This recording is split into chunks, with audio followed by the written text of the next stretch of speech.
আসসালামু আলাইকুম ওরহমতুল্লাহি ওবরকাতুহ। দিন টিভির সময় দর্শকবৃন্দ, আপনাদের সবাইকে স্বাগত জানাচ্ছি আপনাদের অনুষ্ঠান দিনী সমাধানে। সর্বপ্রথমে আমরা আল্লাহ রাব্বুল আলামিনের দরবারে শুকরিয়া আদায় করছি। আল্লাহ আমাদের সুস্থ রেখেছেন এবং আজকের এই প্রোগ্রামে উপস্থিত তৌফিক দিয়েছেন।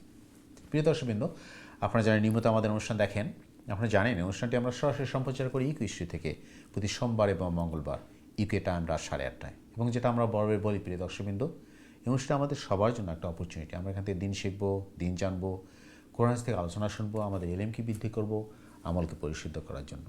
প্রিয় দর্শকবৃন্দ, আমরা বেশ কিছুদিন থেকে আলোচনা করছি ঈমান নিয়ে। আমাদের মুসলমানদের ঈমান, আমরা যারা নিজেকে মুসলিম দাবি করি, আমাদের এই ঈমান জিনিসটা কী, আমাদের অনেকের মধ্যে এই জিনিসটা আমাদের ক্লিয়ার না। আমরা এই জন্য ঈমানের বিভিন্ন শাখা প্রশাখা, ঈমানের কঠিন বিষয় নিয়ে চেষ্টা করছি বিস্তারিত আলোচনা করার জন্য, যাতে আমরা সবাই উপকৃত হতে পারি এবং আমাদের পরিপূর্ণ ঈমানদার হিসাবে আল্লাহর দরবারে আমাদেরকে উপস্থাপন করতে পারি, আল্লাহ প্রিয় বান্দা হতে পারি। প্রিয় দর্শকবৃন্দ, আপনারা যারা প্রশ্ন করতে চান প্রশ্ন করবেন ঈমানের ব্যাপারে অথবা অন্য কোনো দিনই বিষয়ে আপনাদের প্রশ্ন জিজ্ঞাসা করবেন, দয়া করে সরাসরি লাইনে 0203515073 দিয়েছি জানাবো, অথবা যারা ইমেল করতে চান ইমেল করবেন সংক্ষিপ্ত আকারে dinisamadan@gmail.com অ্যাড্রেসে। আমরা টেলিফোন নাম্বার এবং ইমেল অ্যাড্রেসে টিভি স্ক্রিনে দেখতে পাবেন ইনশাআল্লাহ। আমাদের অনুষ্ঠান আজকে বড়ার মতো আমাদের প্রিয় মেহমান, আমাদের নিয়মিত মেহমান ইমামান খতিব মহতারাম মুফতি হাসান চৌধুরী সাহেব আজকে গুরুত্বপূর্ণ আলোচনা এবং আপনাদের প্রশ্নের জবাব দেওয়ার জন্য আমরা দেরি না করি প্রিয় দর্শক চলে যাচ্ছে আমাদের সম্মানিত মেহমানের কাছে ইনশাআল্লাহ। আসসালামু আলাইকুম মহতরাম, কেমন আছেন? ওয়ালাইকুম আসসালাম, আলহামদুলিল্লাহ। আপনি কেমন? আলহামদুলিল্লাহ, জাযাকাল্লাহ খাইর। আমাকে স্বাগতম বড় মতো এবং শুকরিয়া আদায় করছি। আপনি শত কাজের মধ্যে, শত ব্যস্ততা আমাদের স্টুডিওতে এসে আমাদেরকে কোরআন হাদিস আলোচনা শেখাচ্ছেন। আমরা অনেক মাসলা মাসলা জানতে পারছি, আমাদের অনেক ভুল আসছে জানার মধ্যে, সেগুলো দূর করে আমরা সঠিক শিখতে পারছি, জানতে পারছি। জাযাকাল্লাহ খাইরের জন্য মহতরাম, আমরা দেরি না করে চলে যাব সরাসরি আপনার নসিহা বক্তব্যের জন্য। এবং আমরা যে বেশ কিছুদিন থেকে আলোচনা করছি রাসূল সাল্লাল্লাহু আলাইহি ওয়াসাল্লামের জীবনী থেকে, সিরা থেকে ধারাবাহিকভাবে, সেটাও আপনার স্বল্প সময়ের জন্য শুনবো আমরা, এবং এরপর চলে যাবো আমাদের দর্শকদের কাছে ইনশাআল্লাহ। জাযাকাল্লাহ খাইরান। বারাকাল্লাহ। আসসালামু আলাইকুম ওয়া রাহমাতুল্লাহি ওয়া বারাকাতুহু। আসসালাম। আলহামদুলিল্লাহ ওয়াসসালাতু ওয়াসসালামু আলা রাসূলিল্লাহ।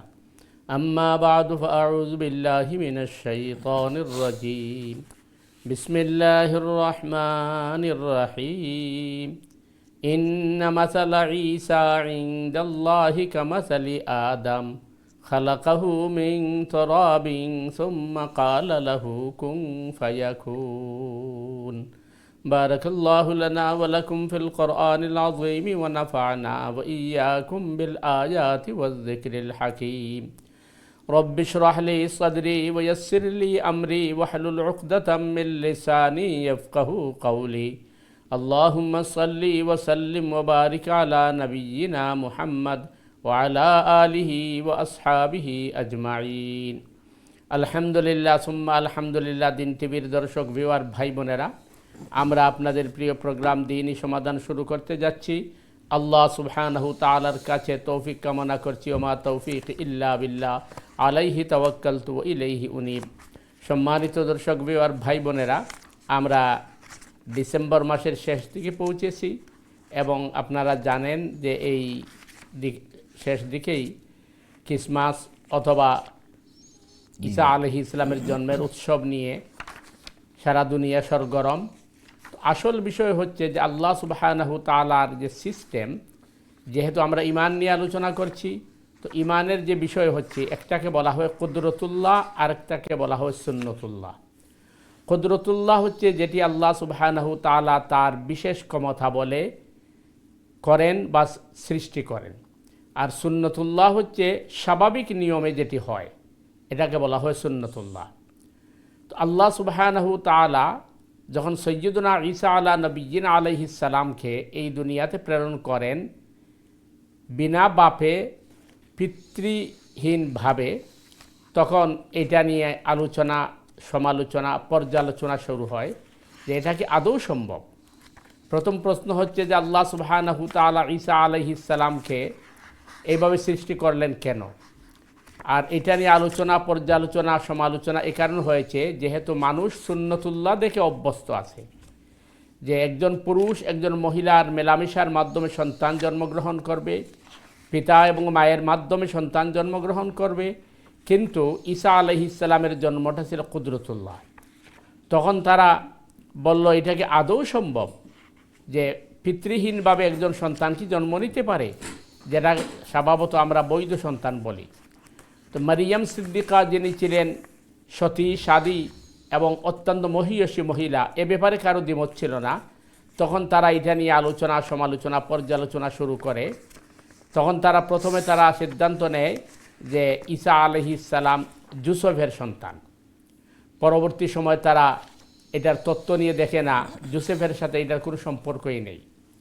যেহেতু জুসেফের সন্তান হিসেবে প্রমাণ করতে পারেনি, তখন তারা বলে যে মারিয়াম যেহেতু সতী সাদী এবং মহীয়সী মহিলা, তখন স্বয়ং আল্লাহ সুবহানাহু তাআলাই তার সাথে সম্পর্ক করে সন্তান জন্ম দিয়েছেন এবং ঈসা আল্লাহর সন্তান, মাআযাল্লাহ।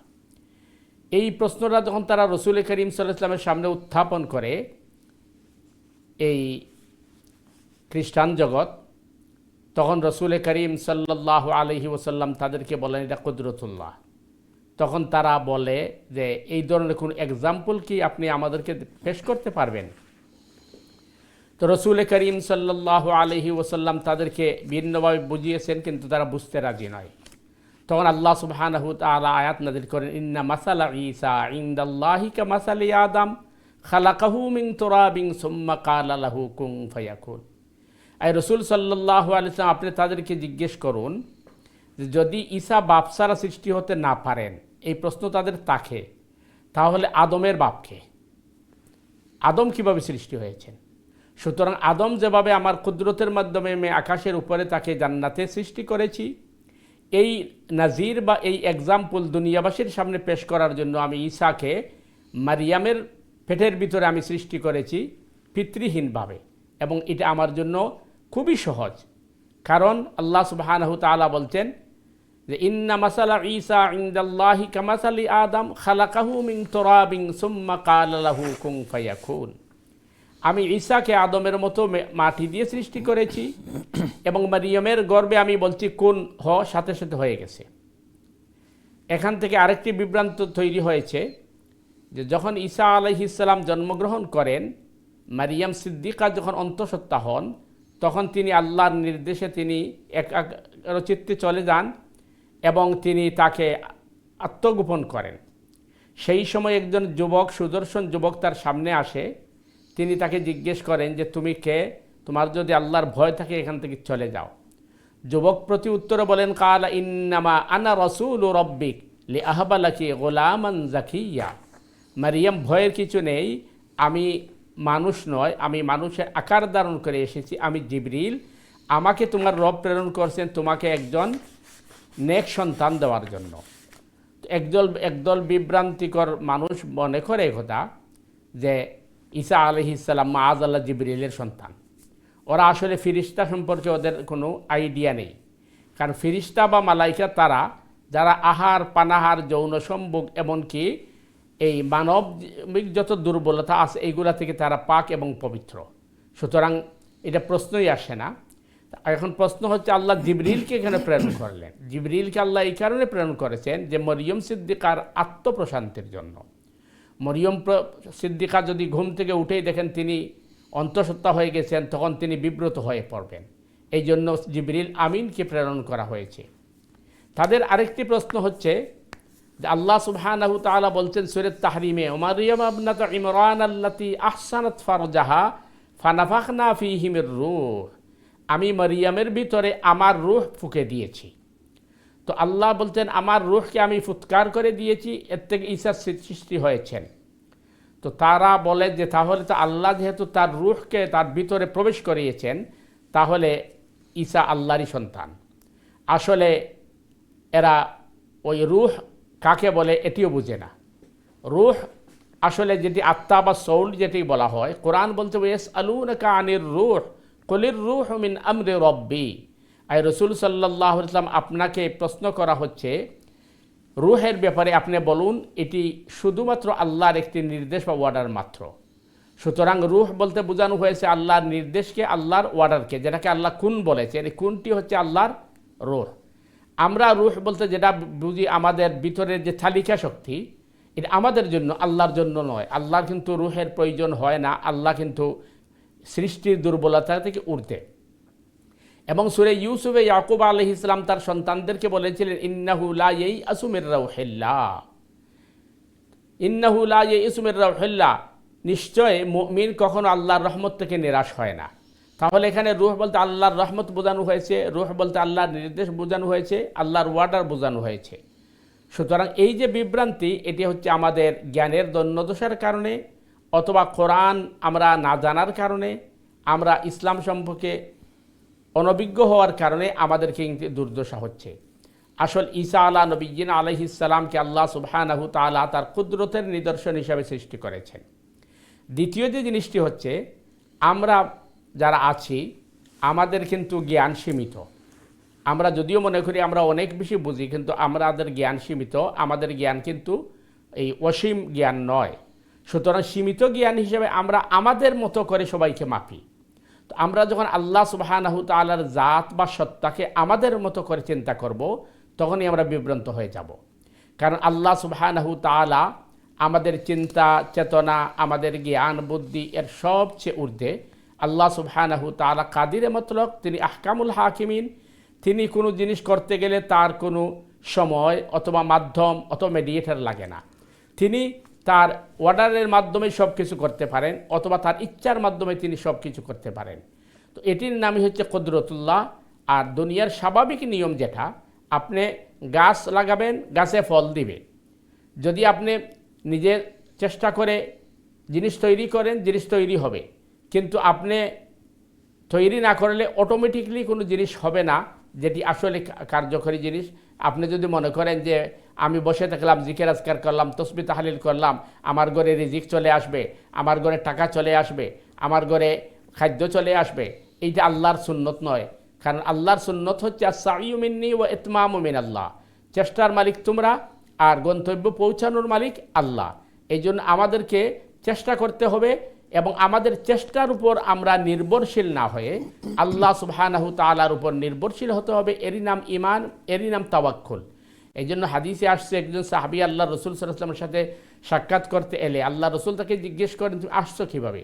সাহাবী বলেন, ইয়া রাসূলুল্লাহ, আমি উটের উপর সোয়ার হয়ে এসেছি। আল্লাহ রসুল জিজ্ঞেস করছেন, উট কোথায় রেখেছো? তিনি বলছেন, মসজিদে নববীর বাহিরে। আল্লাহ রসুল জিজ্ঞেস করলেন, কীভাবে রেখেছো?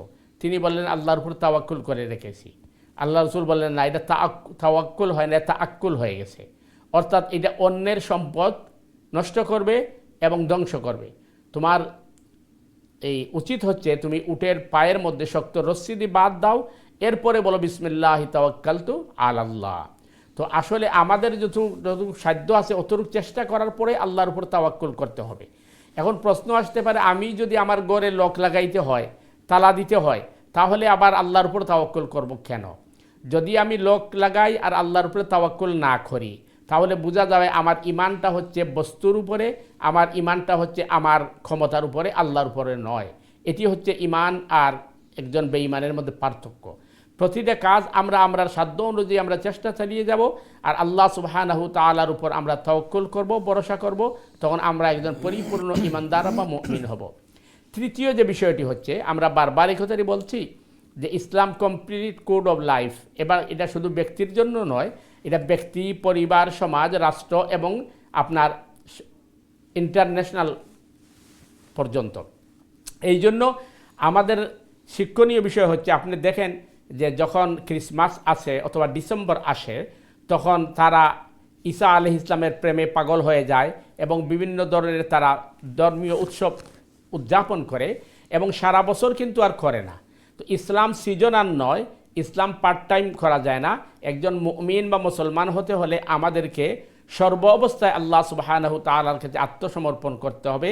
একটি মুহূর্ত আল্লাহ সুবহানাহু তাআলার হুকুম এবং রাসূলুল্লাহ সাল্লাল্লাহু আলাইহি ওয়াসাল্লামের তরিকার বাহিরে জীবনযাপন করা, এটা কোনো মুমিনের কাজ নয়, কোনো ইমানদারের কাজ নয় যে বছরে একবার অথবা মাসে একবার অথবা সপ্তাহে একবার আমি জুমার নামাজ পড়লাম আর আমাকে আমি মুমিন দাবি করলাম। এই সিস্টেম ইসলামের মধ্যে নেই। ইসলাম হচ্ছে আপনি সর্ব অবস্থায় আল্লাহ সুবহানাহু তাআলার উপর তাওয়াক্কুল করতে হবে। এই জন্য আমরা প্রতিদিন 5 ওয়াক্ত বারবার আমরা এই শপথ বাক্য পাঠ করি, ইয়্যাকা না'বুদু ওয়া ইয়্যাকা নাস্তাঈন। আমরা তোমারই ইবাদত করি এবং করিতে থাকিব, তোমারই কাছে সাহায্য প্রার্থনা করি এবং করিতে থাকিব। নামাজের ভিতরে তুমি যেভাবে আমাদের রব, জীবনের সর্বক্ষেত্রে তুমি আমাদের রব বা মালিক। আল্লাহ সুবহানাহু তাআলা আমাদেরকে সঠিকভাবে দিন বুঝে আমল করার তৌফিক দান করুক। সুবহানাকাল্লাহুম্মা বিহামদিকা আশহাদু আল্লা ইলাহা ইল্লা আনতা আস্তাগফিরুকা ওয়া আতুবু ইলাইক। ওয়াসসালামু আলাইকুম ওয়া রাহমাতুল্লাহি ওয়া বারাকাতুহু। জাযাকাল্লাহ মোহতারাম, আপনার গুরুত্বপূর্ণ এবং নসিহত বক্তব্যের জন্য। প্রিয় দর্শকবৃন্দ, আপনারা যারা এই মুহূর্তে টিপিসের সামনে অথবা অনলাইনে আমাদের অনুষ্ঠানে যোগদান করছেন, আমাদের সবাই স্বাগতম, মোবারকবাদ। প্রিয় দর্শক, শুনলেন কত গুরুত্বপূর্ণ বিষয় নিয়ে আমাদের মোহতারাম আজকে আমাদের বিশদ নসিহত বক্তব্য দিলেন। আমরা এই ব্যাপারে একটু আলোচনা করব, আপনারা অংশগ্রহণ করবে, আলোচনা প্রশ্ন করে মতামত দিন ইনশাল্লাহ। তার আগে আমরা ছোট্ট একটি বিরতি যাবো। প্রিয় দর্শকবৃন্দ, বিরতির পর আবারও ফিরে আসছি ইনশাল্লাহ। ততক্ষণ আমাদের সাথেই থাকুন। আসসালামু আলাইকুম রহমতুল্লাহি ওয়া বারাকাতুহু।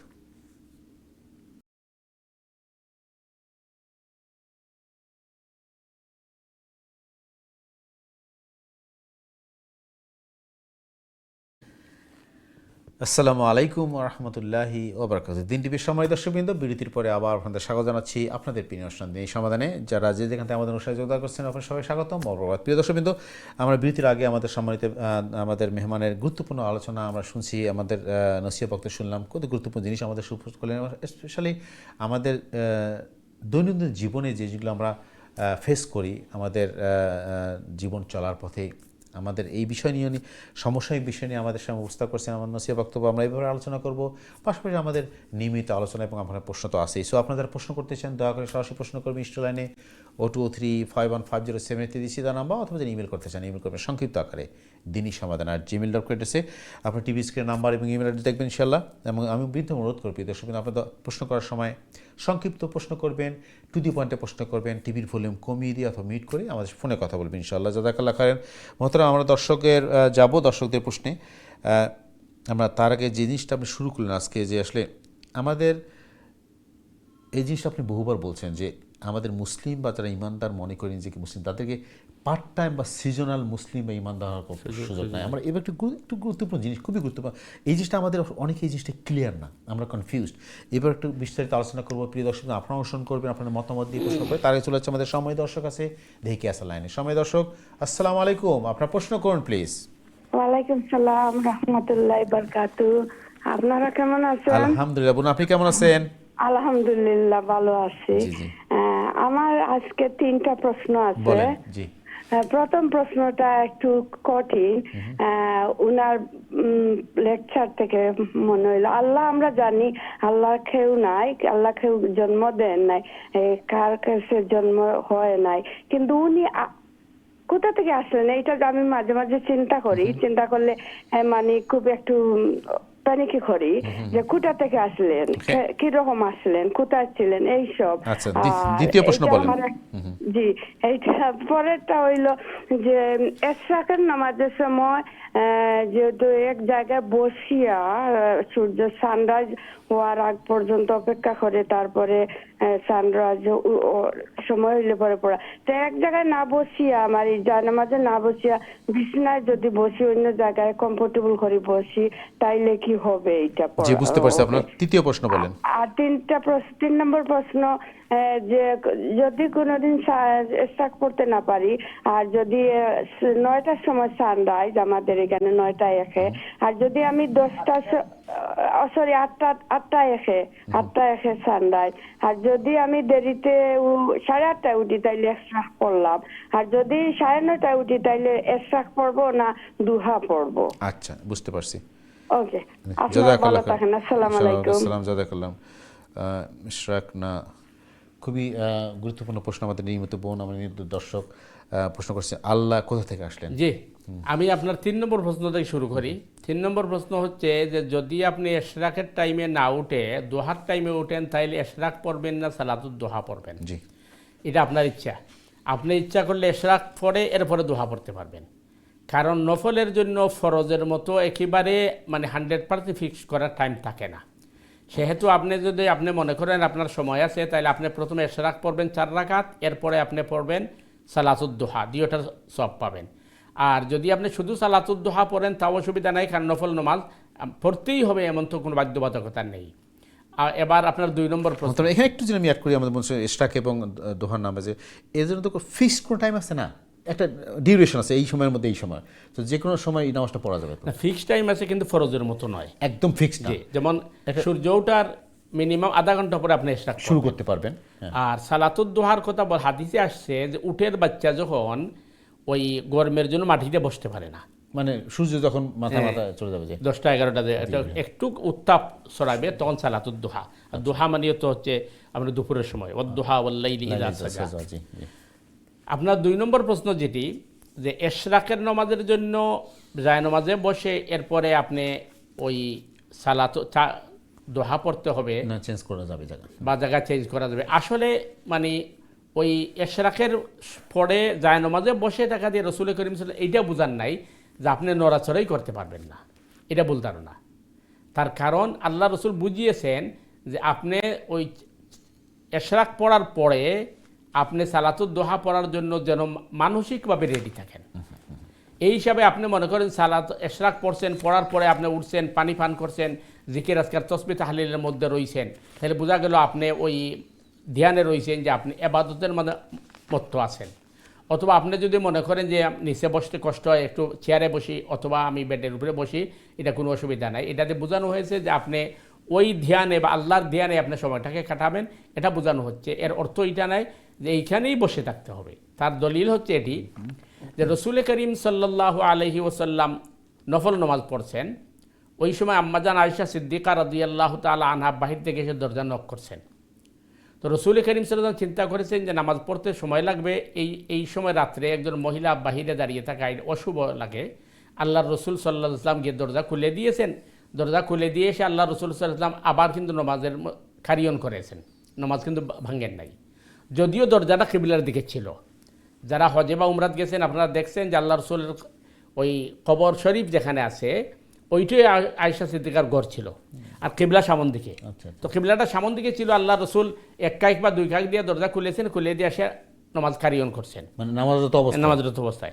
তাহলে বোঝা গেল যে আমাদেরকে এটা শিক্ষা দেওয়া হচ্ছে যে প্রয়োজনের তাগিদে আপনি নামাজের মধ্যে একটু মুভ করতে পারেন যদি এটা মারাত্মক প্রয়োজন পড়ে, তো এটার মধ্যে কোনো অসুবিধা। এখানে একটু মিনিট করি যে আমাদের মসজিদে আপনি এর আগে বলছেন যে মনে করেন আমি আমার একটা সুন্নাহ নামাজ পড়তেছি বা আমি জামাতে নামাজ পড়ছি, শেষে আসে জয়েন করছি, মুসল্লিদের যাওয়া আসার জন্য আমি মুভ করতে পারি। জি, অবশ্যই। মানে এই জিনিসটা রাসূল সাল্লাল্লাহু আলাইহি ওয়াসাল্লাম ওইখান থেকে শিখান। জি। এরপরে দ্বিতীয় বিষয়টা হচ্ছে যে হাদিসের মধ্যে আসছে আপনি নামাজ পড়ছেন, ওই সময় দরজায় কেউ নক করছে, দরজায় নক করছে, আপনার পারমিশন চাচ্ছে সে আপনার ঘরে প্রবেশ করতে পারবে কিনা। তো কোরআনের পরিভাষা হচ্ছে কেউ যদি পারমিশন চায় তাহলে সালাম দিবে, আপনি সালামের জবাব দিবেন। সালামের জবাব দেওয়ার মানেই হচ্ছে আপনি তাকে পারমিশন দিচ্ছেন। এখন আপনি নামাজে আছেন, তখন আপনি করবেন কি? তো নামাজে থাকলে যদি দেখা যায় কেউ কী করছে, তখন হাদিসে আসছে আপনি বলবেন সুবহানাল্লাহ। তো সুবহানাল্লাহ জিকির করেছেন, আর এর উদ্দেশ্য হলো আপনি ওই আগন্তুককে ওয়েলকাম জানাচ্ছেন।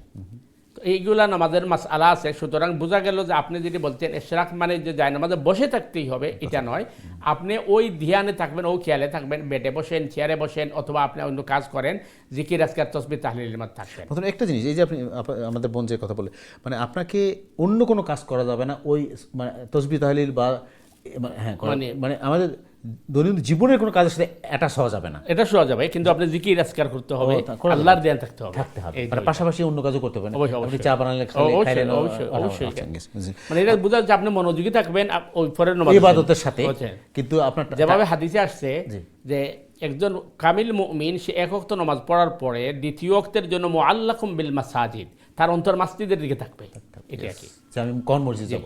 মতন আমরা বোনের প্রথম প্রশ্ন, গুরুত্বপূর্ণ প্রশ্ন দিয়ে যাবো, তার একটা আমরা প্রশ্ন নিয়ে আসি। দর্শক লাইনে আছেন, সময় দর্শক আসসালামু আলাইকুম, আপনাকে ধন্যবাদ, অনেকক্ষণ থেকে লাইনে আছেন, আপনার প্রশ্ন করুন প্লিজ। ওয়ালাইকুম আসসালাম ওয়া রাহমাতুল্লাহি ওয়া বারাকাতুহু। জি, আপনার প্রশ্ন বলেন। আমার প্রশ্ন তুমি একদিন দুজন তৈরি করা লাগে, আর পানির খন্দাস না থাকে, মুখের মাঝে কিছু খানির কিছু অংশ থাকে, মুখ লইয়া এমন করা যাইব না। আপনার কথাটা বুঝতে পারেন, আপনি একটু বলবেন জোরে প্লিজ। তৈমুম করবার সময় যদি কোনো সময় পানি খান্দাস না থাকে আর মুখের মাঝে যদি খানির কিছু অংশ থাকে, তো তৈমুম করা যাইব না, মুখ লইয়া হারিয়া। আচ্ছা, ঠিক আছে, আচ্ছা বুঝতে পারছি। তো আর কোনো প্রশ্ন আছে আপনার? জি না। আচ্ছা, জাযাকাল্লাহ খাইরান, সুন্দর প্রশ্ন করছেন। জি, ধন্যবাদ প্রশ্নের জন্য। আপনি টিভি অনুষ্ঠান দেখতে থাকুন, ইনশাআল্লাহ আমরা আপনার প্রশ্নের জবাব দেব। আমাদের বোনের প্রথম প্রশ্নটা। জি যেমন আপনার প্রথম প্রশ্ন যেটা, এটা মানে সাহস করে যে আপনি প্রশ্ন করছেন, আপনাকে ধন্যবাদ। এইগুলা অনেক সময় শয়তান আমাদেরকে ওয়াসওয়াসা দেয়, প্ররোচনা দেয়। এবং বিশেষ করে বর্তমান সময়ে এইটিস যারা আছে, যারা নাস্তিক, যারা আল্লাহকে বিশ্বাস করে না, তারা এই প্রশ্নগুলো তারা রেইজ করে যে আল্লাহ সুবহানাহু তাআলা কীভাবে আসলেন, বা আল্লাহ সুবহানাহু তাআলার আগে কী ছিল। এটি কিন্তু একটা জটিল প্রশ্ন। আসল বিষয় হচ্ছে, আমি প্রথমে আলোচনার মধ্যে বলেছি, আমরা যখন আমাদের মতো করে চিন্তা করব তখন কিন্তু আমরা বিভ্রান্ত হয়ে যাব। কারণ আমি ছিলাম না, আমি আসছি আমার মা বাবার মাধ্যমে। তো আমি যদি আল্লাহকে আমার মতো মনে করি তাইলে আমার এই প্রশ্ন জাগবে। আর আমি যদি চিন্তা করি না, আল্লাহ তো খালিক, সৃষ্টিকর্তা, আমি সৃষ্টি, সুতরাং সৃষ্টিকর্তা যিনি, তার সৃষ্টিকর্তা থাকে না এবং তার সৃষ্টি থাকে না। তিনি যদি সৃষ্টি হন অথবা তাকে কেউ সৃষ্টি করে, তাহলে তিনি সৃষ্টিকর্তা হতে পারবেন না, তিনি তো আবার সৃষ্টি হয়ে যাবেন। এই জন্য সূরা ইখলাসের মধ্যে যেটা বলা হচ্ছে যে আল্লাহ তিনি অমুখাপেক্ষী, তিনি কারো মুখাপেক্ষী নাই, তিনি সৃষ্টিরও মুখাপেক্ষী নয়, তিনি ছিলেন, আছেন এবং থাকবেন। তিনি কিভাবে এক্সিট করছেন, কিভাবে আসছেন, এই প্রশ্ন এটা অবান্তর প্রশ্ন। কারণ আল্লাহ ছিলেন, আল্লাহ যদি না থাকতেন, সৃষ্টি হতেন, তিনি আল্লাহ হতে পারবেন না। হুয়াল আউয়াল ওয়াল আখির ওয়াল জাহির ওয়াল বাতিন ওয়া হুয়া বিকুল্লি শাইইন আলিম। যিনি প্রথম, যিনি শেষ, যিনি গোপন, যিনি প্রকাশ্য, সব কিছুর মালিক তিনি।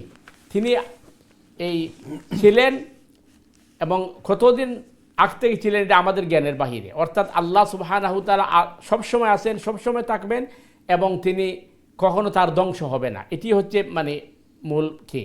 এখন আমরা যখন আমাদের মতো করে চিন্তা করব তখন আমাদের মধ্যে প্রশ্ন জাগে। এখন যদি কেউ বলে যে আল্লাহ এক্সিট হলেন কিভাবে, তা আল্লাহ সৃষ্টি হলেন কিভাবে, তখন তো তিনি আর আল্লাহ হতে পারবেন না। কারণ তিনি যদি সৃষ্টি হন তাহলে তিনি স্রষ্টা নন। আবার তাকে যদি কেউ সৃষ্টি করে তবুও তিনি স্রষ্টা নন। এই জন্য আপনি দেখছেন যে আমাদের দেশের কিছু ওই আপনার বিভ্রান্তিকর গ্রুপ আছে, বাউলরা আছে, একজন বলছে যে আল্লাহ আরও 4-500 আল্লাহ বানাই দেখি হইতো। তো এটা একটা পাগলামি কথা। কারণ আল্লাহ যদি আরও আল্লাহ 4-500 আল্লাহ বানায়, তাই উনি আর আল্লাহ হবেন কীভাবে? কারণ যাকে বানাবে উনি তো স্রষ্টা নয়, উনি সৃষ্টি হয়ে যাবে। সুতরাং আল্লাহ সুবহানাহু তাআলা, আমাদের ঈমান আর ইয়াকিন হচ্ছে যে আল্লাহ ছিলেন, আছেন এবং থাকবেন, এবং এগুলো আমাদের চিন্তার ঊর্ধ্বে। আল্লাহু আ'লামু বিস-সাওয়াব। জাযাকুল্লাহ বোন, আপনার সুন্দর প্রশ্নের জন্য ধন্যবাদ। আমি চলে যাচ্ছি আমাদের পরবর্তী দর্শকের প্রশ্নে। উনি আমাদের মুরব্বী প্রশ্ন করছেন, আমরা মুখের মধ্যে কোনো মানে মুখের মধ্যে কোনো ফুড আছে বা কোনো পানি টানি নাই, সেটাকে সলভ করার জন্য তখন কামু করা যাবে কিনা মুখে ফুড থাকলে? জি, আসলে আপনি যারা কইছেন যে যদি সম্ভবত আপনি মুরব্বী মানুষ অথবা অসুস্থ মানুষ, মুখের মধ্যে খাদ্য থাকে অথবা যদি মেডিসিন থাকে, এই অবস্থা আমরা তৈয়ম্মুম করতে পারবা কিনা? অবশ্যই পারবা। কারণ তৈয়ম্মুমের ফরজ হইল 3টা। একটা হচ্ছে নিয়ত করা, 2 নম্বর চেহারারে মাসেহ করা। তৈয়ম্মুমের মধ্যে তো কুলি নাই, চেহারারে মাসেহ করা, আর 2 আত্রে মাসেহ করা। এখন প্রশ্ন হইল যে আপনি তৈয়ম্মুম করতে পারবা মুখের মাঝে কোনো খানি থাকলে বা ঔষধ থাকলে, অসুবিধা নাই, কিন্তু নামাজ পড়ার আগে তো কুলি করা লাগবে। কারণ নামাজের সময় যদি মুখের ভিতরে ছানা বরাবর, একটা ছানা যত বড়, এত বড় জিনিস যদি মুখের ভিতরে থাকে তাইলে নামাজ আদায় হইতো না, কারণ সূরা কেরাত পড়তে প্রবলেম হইব। সুতরাং আপনি সাইড তৈয়ম্মুম করতে পারবা, এটা কোনো অসুবিধা নাই। যদি দেখা যায় যে আপনার মুখ কোনো খানি রয়ে গেছে অনিচ্ছা সত্ত্বে, অথবা আপনি যে খানিটা নিচলা মুখ, এই খানিটা হয়তো গিলতে আপনার সময় লাগে, এই সময় তৈয়ম্মুম করতে পারবো, অসুবিধা নাই। কিন্তু আপনি নামাজ পড়ার আগে মুখরে পরিষ্কার করিয়া ক্লিন করিয়া নামাজ পড়তে হইবা। আশা করি ক্লিয়ার ছিল। ধন্যবাদ আপনার সুন্দর প্রশ্নের জন্য। চলে আসছে আমাদের পরবর্তী দর্শকের কাছে, দেখি কে আসলে লাইনে। সময় দর্শক, আসসালামু আলাইকুম, আপনার প্রশ্ন করুন প্লিজ। আসসালামু আলাইকুম ভাইয়া, ভালো আছেন? ওয়ালাইকুম আসসালাম হাদি সাহেব, আপনি কেমন আছেন? ভালো আছি। মুফতি সাহেব ভালো আছেন? জি আলহামদুলিল্লাহ। আজকে ক্রিসমাসের কথা মাতমো, এই জন্য ঈসা নবীর কথা। জি, আমরা এটা রজবের মাসও স্যার, কুরআন মজিদ আমরা মানি, শবে মেরাজও আমরা মুসলমানও হলতে মানি। আমার কথা হইল ঈসা নবীরে আল্লাহ বিনা আফে তৈরি হরতন, খ্রিস্টানে বিশ্বাস করে না। আমার কথা হইল 1400 ইয়ার বাদে হযরত ঈসা আলাইহিস সালাম দুনিয়ায় চাইলা আইয়া যে মেয়েরে বিয়া করতা দইল খ্রিস্টান মেয়েরে দুনিয়ায় বিয়া করবার আগে আল্লাহ তাআলা চতুর্থ আসমানে নিয়া মিলাইয়া দিলাইলা।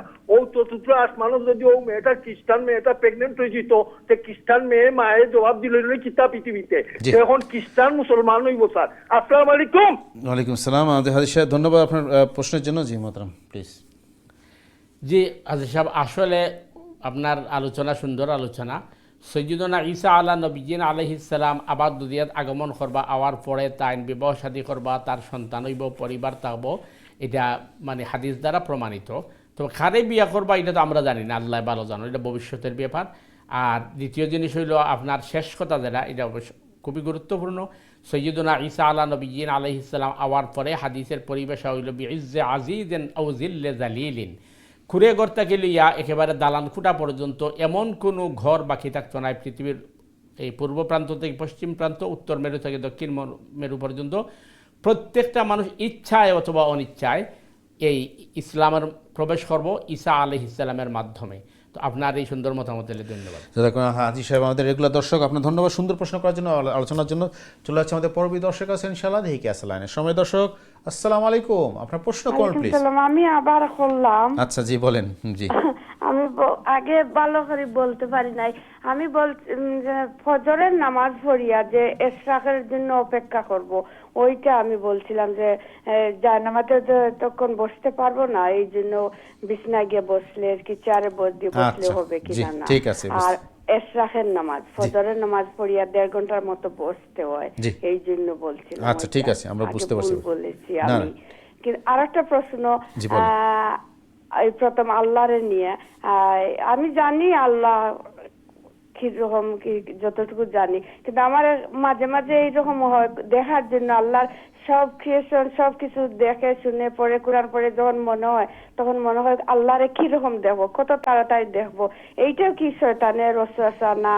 এইটা আমার ভিতরে সব সময় আর উঠে আমি কিরকম আল্লাহরে দেখবো, কত জরুরি, আমি মরলে দেখতে পারবো কিনা না, মানে কিয়ামতের আগে খবরে গেলে, এইটা আমি একটু জানতে চাই। আচ্ছা জি, জাযাকাল্লাহ, খুবই গুরুত্বপূর্ণ প্রশ্ন করছেন, ধন্যবাদ আপনাকে। আপনি অনুষ্ঠান দেখতে থাকুন ইনশাআল্লাহ। মোহতারাম, প্রথম ইশরাকের ফজর নামাজের পরে জি বোন, আসলে প্রথমে আমরা যেটা কইছি একই মাসলাই, ফজরের পরে আপনি যায় নামাজও বসে থাকতে হইব ইশরাক পর্যন্ত, অথবা চাষ পর্যন্ত, অথবা সালাতুদ দুহা পর্যন্ত। এটা দিয়ে আল্লাহ রসুল সাল্লাল্লাহু আলাইহি ওয়াসাল্লাম এটা বুঝাইছেন না যে আপনি একেবারে স্টিল যায় নামাজ বসে থাকতে হইব। এটা দিয়ে বোঝানো হয়েছে যে আপনি ফজরের নামাজের পরে আপনার মন মানসিকতা ইশরাকের লাগে রেডি থাকবো এবং ইশরাক করার লাগে আপনি প্রস্তুত থাকবা। এই হিসাবে আপনি যদি একটু আরামে বেডও বইন অথবা চেয়ারও বইন, বইয়া তসবিহ তাহলিল তাকদিস করেন আর ইশরাকের সময় ইশরাক করেন, কোনো অসুবিধা নেই। এমনকি আপনার যদি মনে করুক এই সময় ওই পানি পান করার ইচ্ছা হয় অথবা অন্য কোনো কাজের ইচ্ছা হয়, তা করতে পারবা, কিন্তু ধ্যান মন এটা থাকতে হইব আল্লাহর দিকে, মানে নিয়তটা থাকবে যে আমি ইশরাক পড়বো। আপনি ঘরের কাজটা করলে কোনো সমস্যা নেই। এটা বোঝা নিয়েছি। দ্বিতীয় যে প্রশ্নটা আপনার আছে যে আল্লাহ সুবহানাহু তাআলার দেখার আগ্রহ বা কত তাড়াতাড়ি দেখতাম পারমু, এটা তো সব মুমিনেরই মানে ইমানের পরিচয় এবং এটা থাকা দরকার, এটা শয়তানি ওয়াসওয়াসা নাই। তার কারণ কোরআনে কারীমের মাঝে কইছে ওয়াদারাবাল্লাহু মাসালাল লিল্লাযিনা আমানু ইমরাআতা ফিরআউন ইয ক্বালাত রাব্বি ইবনি লি ইনদাকা বাইতান ফিল জান্নাতি ওয়া নাজ্জিনি মিন ফিরআউনা ওয়া আমালিহি ওয়া নাজ্জিনি মিনাল কওমিজ জালিমিন। ফিরআউনের স্ত্রী আসিয়া রাদিয়াল্লাহু তাআলা আনহা আল্লাহ সুবহানাহু তাআলার কইছে যে আল্লাহ আমারে জান্নাতে তুমি এমন একটা ঘর দাও যে ঘরটা আমি তোমার প্রতিবেশী হিসেবে থাকতে পারি। মারিয়াম ওয়াদারাবাল্লাহু মাসালাল লিল্লাযিনা আমানু ইমরাআতা ফিরআউন ইয ক্বালাত রাব্বি ইবনি লি ইনদাকা বাইতান ফিল জান্নাত, ইনদাকা তোমার দ্বারা আমার একটা ঘর দাও, অর্থাৎ তোমার নেক্সট ডোর, পড়শি হিসাবে নেক্সট ডোর, যাতে আমি আমার উইন্ডো খুললেই তোমার দেখতে পারি। দোয়ার কোয়ালিটিটা কি? তো এর মানে হচ্ছে বোঝা গেল এটা একটা ইমানের পরিচয় যে আমরা সবসময় আল্লাহ সুবহানাহু তাআলার দেখার আগ্রহ থাকবো, আল্লাহ সুবহানাহু তাআলার আমরা দেখবো ইনশাআল্লাহ জান্নাতে গেলে, এবং এই আগ্রহ থাকা এটা তো দোষের কিছু নাই। তবে হ্যাঁ বোন, এর আগের যেটা আছে যে আল্লাহ সুবহানাহু তাআলার আগে খেয়াসলা, আল্লাহর কীভাবে সৃষ্টি, আল্লাহ কীভাবে এক্সিট হইলা, অথবা আল্লাহর নাম আল্লাহ খেয়ে রাখছে, এই ধরনের কিছু প্রশ্ন যেগুলো আমরা এই মানে নলেজে ধরতো নাই, এগুলার এইটিস্ট হলে বা নাস্তিক হলে তৈরি করে অনেক সময় শয়তানে এগুলো আমরা ভিতরে প্ররোচনা দেয়। তো এই সমস্ত প্রশ্ন এদের সাথে সাথে লা হাওলা ওয়ালা কুওয়াতা ইল্লা বিল্লাহ অথবা আউযু বিল্লাহি মিনাশ শাইতানির রাজিম এগুলো পড়া দরকার। তাইলে আল্লাহ সুবহানাহু তাআলা হেফাজত করবা ইনশাআল্লাহ। আর আল্লাহর দেখার আগ্রহ বা আল্লাহর দেখার এই ইচ্ছা থাকা, এটা তো ইমানের পরিচয়। তবে হ্যাঁ, বিষয়টা হইল যে এই ধরনের প্রশ্ন যে আমরা দুনিয়া থাকতে আল্লাহর এখানে দেখি না, তো আল্লাহরে দেখলে অসুবিধা কী আছিল, তো আল্লাহরে না দেখলে বিশ্বাস কর্ম কীভাবে, এইগুলো হলো শয়তানি প্ররোচনা। আর আল্লাহর দেখার আগ্রহ থাকা, ইচ্ছা থাকা, এটা মুমিনের পরিচয়, ইমানের পরিচয়। আল্লাহ আমরা ইমানটা আরও শক্তিশালী করুন। আমিন, জাযাকাল্লাহ। খুব সুন্দর সুন্দর প্রশ্ন করছেন বোন, ধন্যবাদ আপনাকে। আপনারা যেন প্রশ্নগুলো করেন, এই প্রশ্নগুলো আমাদের জন্য উপকৃত এই জন্য যে আমরা অনেক শিখতে পারছি, জানতে পারছি আপনাদের প্রশ্ন থেকে। জাযাকাল্লাহ খায়রান। প্রশ্নের জন্য আবার ধন্যবাদ জানাচ্ছি। মহতারাম, আমরা দর্শকদের প্রশ্নে যাব, তার আগে আমরা যে আলোচনাটা শুরু করছিলাম যে আসলে আমরা প্রথমে বলছিলেন যে আমরা জীবন কমপ্লিট অফ লাইফ, আমাদের পার্ট টাইম বা সিজনাল মুসলিম হওয়ার কোনো সুযোগ নাই। এবং আমাদের সমাজে আমরা দেখি অনেকে আমরা কিছু প্রাতিষ্ঠানিক বলবো কি আমাদের ইবাদত আনুষ্ঠানিকতা বেশি হয়ে যাচ্ছে আমাদের সমাজে, আমাদের কালচারে। আমরা আসবো ফিরে এছাড়া তার আমাদের প্রশ্ন নিয়ে আসি। দর্শক লাইনে আছেন। দর্শক ধন্যবাদ। আসলে আপনারা অনেক প্রশ্ন করেন, অনেকে লাইনে থেকে, অনেকক্ষণ থেকে আমাদের আলোচনা একটু করতে হয়, একটু ব্যালেন্স করতে হয়। এই জন্য ধন্যবাদ। আপনারা একটু লাইনে থাকেন, ধৈর্য করে থাকবেন, আমরা অবশ্যই আপনাদের প্রশ্নের জবাব দেওয়ার চেষ্টা করব। ধন্যবাদ। সময় দর্শক, আসসালামু আলাইকুম। আপনারা প্রশ্ন করুন প্লিজ। জি সময় দর্শক, আসসালামু আলাইকুম। দর্শক আপনি কি লাইনে আছেন? সুপ্রিয় দর্শকবৃন্দ, আপনারা জানেন অনুষ্ঠান আমরা সরাসরি সম্প্রচার করি, লাইভ টেলিকাস্ট করি। সো আপনারা যারা প্রশ্ন করতে চান, মতামত দিতে চান, দয়া করে প্রশ্ন করবেন সরাসরি স্টুডিও লাইনে।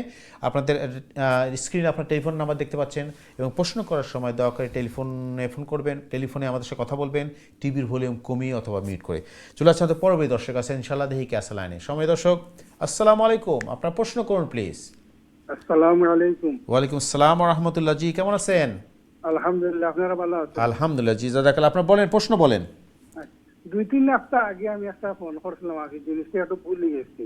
জি হুজুরে একটা আনসার দিছিল, বাট আমি একটু ভুলে গেছি। জিজ্ঞাসা করছিলাম যে ফজর বাদে যদি উমরা আরম্ভ করি, তো কইছিলা গড় হোটেলের সুন্নত পড়িয়া দিতাম কি। আপনার প্রশ্নটা বুঝতে পারেন, একটু বলবেন আবার। 2-3 সপ্তাহ আগে ফোন করছিলাম, কইছিলাম যে আমরা যদি ফজর বাদে উমরা আরম্ভ করি, আচ্ছা। ফজরের নামাজ পড়িয়া, জি তো কইছিলা হোটেলের সুন্নত পড়িয়া দিতাম কি। আচ্ছা, জি ওগুটা আর ক্লিয়ার করার জন্য বুঝতে পারছি আপনার প্রশ্ন একদম ক্লিয়ার। ক্লিয়ার করলাম। আর একটা নম্বরটা চাইছিলাম হুজুর। আচ্ছা, আপনি একটু লাইনে থাকেন, আমরা স্টুডিওকে আমাদের কন্ট্রোল রুমে অনুরোধ করবো আপনার হুজুরের নাম্বার দেওয়ার জন্য ইনশাআল্লাহ। আপনি লাইনে থাকেন, ওকে প্লিজ। জাযাকাল্লাহ খায়রান। ওকে মোহতারাম, আমাদের নিয়মিত দর্শক গত সপ্তাহে কয়েক সপ্তাহে ফোন করছেন, বলছেন যে ওমরা যাচ্ছেন, ওমরা হোটেলে থেকে ওমরা করতে যাবেন খুব কাছাকাছি, তো উনি কি হোটেলেই সুন্নত নামাজ পড়ে যাবেন ফজর নামাজ আদায় করার জন্য, নাকি আপনি হোটেল সুন্নত নামাজ ওখানে যেয়ে পড়বেন? জি জনাব, প্রথম জিনিস হইল যে আমরা যারা উমরা করার লাগে যাই, উমরা করার লাগি গেলে আমরা প্রথম দায়িত্ব কি এটা আমরা বোঝা দরকার। যে কোনো মসজিদে গিয়ে আমরা প্রবেশ করার বাদে আমরা প্রথম দায়িত্ব হইল যে মসজিদে বয়ার আগে 2 রাকাত তাহিয়াতুল মসজিদ আদায় করা। এটা মসজিদের হক এবং মসজিদের আমরার দায়িত্ব। হাদিসও আইছে যে তোমরা যদি মসজিদে প্রবেশ করো, তাইলে মসজিদে প্রবেশ করলে তোমরা 2 রাকাত সালা আদায় না করিয়া তোমরা বইও না। তাইলে আল্লাহ রসুল সাল্লাল্লাহু আলাইহি ওয়াসাল্লামের মসজিদের হক যেটা আছে, যেটার তাহিয়াতুল মসজিদ হয়। তাহিয়া শব্দের অর্থ হইল সম্মান দেওয়া, যে লেখান কোরআনুল কারীমের মধ্যে হওয়া হয়েছে ওইদা হুইয়িতুম বিতাহিয়াতিন ফাহাইয়ু বিআহসানা মিনহা আও রুদ্দুহা। তোমার যদি কেউ তাহিয়া দেয় তাইলে তুমি তারে সমান সমান দাও অথবা বেশি দাও। এখানে তাহিয়া বলতে সালাম বোঝানো হয়েছে, অর্থাৎ দোয়া। যেহেতু আপনার একজন সালাম দিছে, আপনি তারে সমান সমান দিবা অথবা বেশি দিবা। তো তাহিয়াতুল মসজিদ মানে মসজিদের সম্মান দেওয়া। তাহলে মসজিদে ঢুকার পরেই আমরা উচিত হইল আমরা বোয়ার আগে 2 রাকাত তাহিয়াতুল মসজিদ পড়তাম। কিন্তু কেউ যদি মসজিদে ঢুকার বাদে এই তাহিয়াতুল মসজিদ না পড়িয়া ওয়াক্তি সুন্নত পড়িলেন, অর্থাৎ আমি ঢুকি ওই জোহরের 4 রাকাত সুন্নত আগে পড়ে দিছি, তাইলে হাদিসের উপর আমল হয়ে যায়। কারণ হাদিস কভার হয়ে যাচ্ছে, কভার হয়ে যায়। হাদিস যায় যে নামাজ না পড়িয়া বইতাম না, তাইলে আপনি আদায় হয়ে যান। 3 নম্বর প্রশ্ন হইল, আপনি এমন সময় গেছেন যখন একামত শুরু হয়ে গেছে, অথবা দেখা গেছে যে ইমাম সাহেবের লাইন সোজা করায় জামাত শুরু হয়ে যাব, তাহলে এই সময় তো আর আপনি সুন্নত দাঁড়াইবার সময় নাই, তাহলে আগে আপনারে ফরজের মধ্যে দাঁড়াইতে হইব। একই মাসআলা হইল আপনার উমরার ক্ষেত্রে। আমরা যখন মাক্কা মুকাররমাত গিয়ে পৌঁছমু, হারামও যাইমু, তখন আমরা যাওয়ার বাদে আমরা প্রথম দায়িত্ব হইল তোয়াফে কুদুম, অর্থাৎ আমরা ফলা তোয়াফ করমু। এই জেলাখান মসজিদও নামাজ না পড়িয়ে বইতে পারতাম নাই, হরমের মাঝে আপনি তোয়াফ না করিয়ে আপনি কেউ করতে পারতা নাই, বইতে পারতা নাই। সুতরাং একই সিস্টেম, জি জি একই রুল। সুতরাং প্রথমে গেলে আপনি হারামের ভিতরে তাহাজ্জুদুল মসজিদ পড়তে পারতা নাই, আপনি সোজা বাহিরে যেতে হইব, বাহিরে ইয়া গিয়া আপনি ও যেখান থেকে তোয়াফ শুরু ওখান থেকে তোয়াফ শুরু করতে হইব। তো যেখানে তাহাইয়াতুল মসজিদ ফরতে পারলা না এখানে অন্য সুন্নত ফরতে পারতা নাই। তবে হ্যাঁ, আপনি এহরাম বাইন্দা ঢুকছেন হারামের ভিতরে আর ওই সময় ফরজের একামত হয়ে গেছে, তাইলে আপনি পয়লা ফরজ ফরি লিবা। ফরজ ফরি ওই সালাম পিরাইয়ে আপনার তোয়াফ শুরু করতে হইব, আপনি অন্য কোনো নফল ফরতে পারতা নাই। তো আপনি যদি মসজিদে হারামও আইন, তো মসজিদে হারামও আইয়া আপনি চাইলে সুন্নত ফরতে পারবা, সুন্নত ফরিয়ে ফরজ ফরতে পারবা, এর বাদে এহরাম মানতে হইবা। কিন্তু আপনি যেহেতু এহরামের মাঝে আসেন, ঢুকছেন এহরাম বান্ধিয়া, সুতরাং আপনার লাগে উত্তম হইব আপনি হোটেলের মাঝে সুন্নত আদায় করে নিবা। হোটেলে সুন্নত আদায় করে লাভ দুইটা হইব। একটা হইল যে আপনি মনে করুকা ও যে তোয়াফ করার লাগে আপনি ফরজের আগে অন্য কোনো কাম করতে পারতা নাই, এই হিসাবে আপনার এটার উপরে আমল হয়ে গেল। নাম্বার 2 হইল হাদিসও আছে, আপনি মক্কাত যাওকা, মদিনাত যাওকা, দুনিয়ার যে কোনো জায়গায় যাওকা, গড় সুন্নত ফরা ডবল সোয়াব। তাহলে আপনি সুন্নত ফরিয়া আপনি যখন জামাতের এই সময় আইব ওই সময় আপনি হরম ঢুকবা, তাইলে আপনি জামাতটা ফরিয়েই তোয়াফের মাঝে লাগিয়ে দিবা। আর আপনি আইয়া যদি আগে মসজিদে বইন সুন্নত ফরইন, এরপরে ফরজ ওই আস্তে আস্তে এরপরে তোয়াফ করইন, তাইলে তো এটা উচিত না। এখানে তোয়াফে কুদুমটা আপনি আগে করতা সুন্নত নফলের আগে।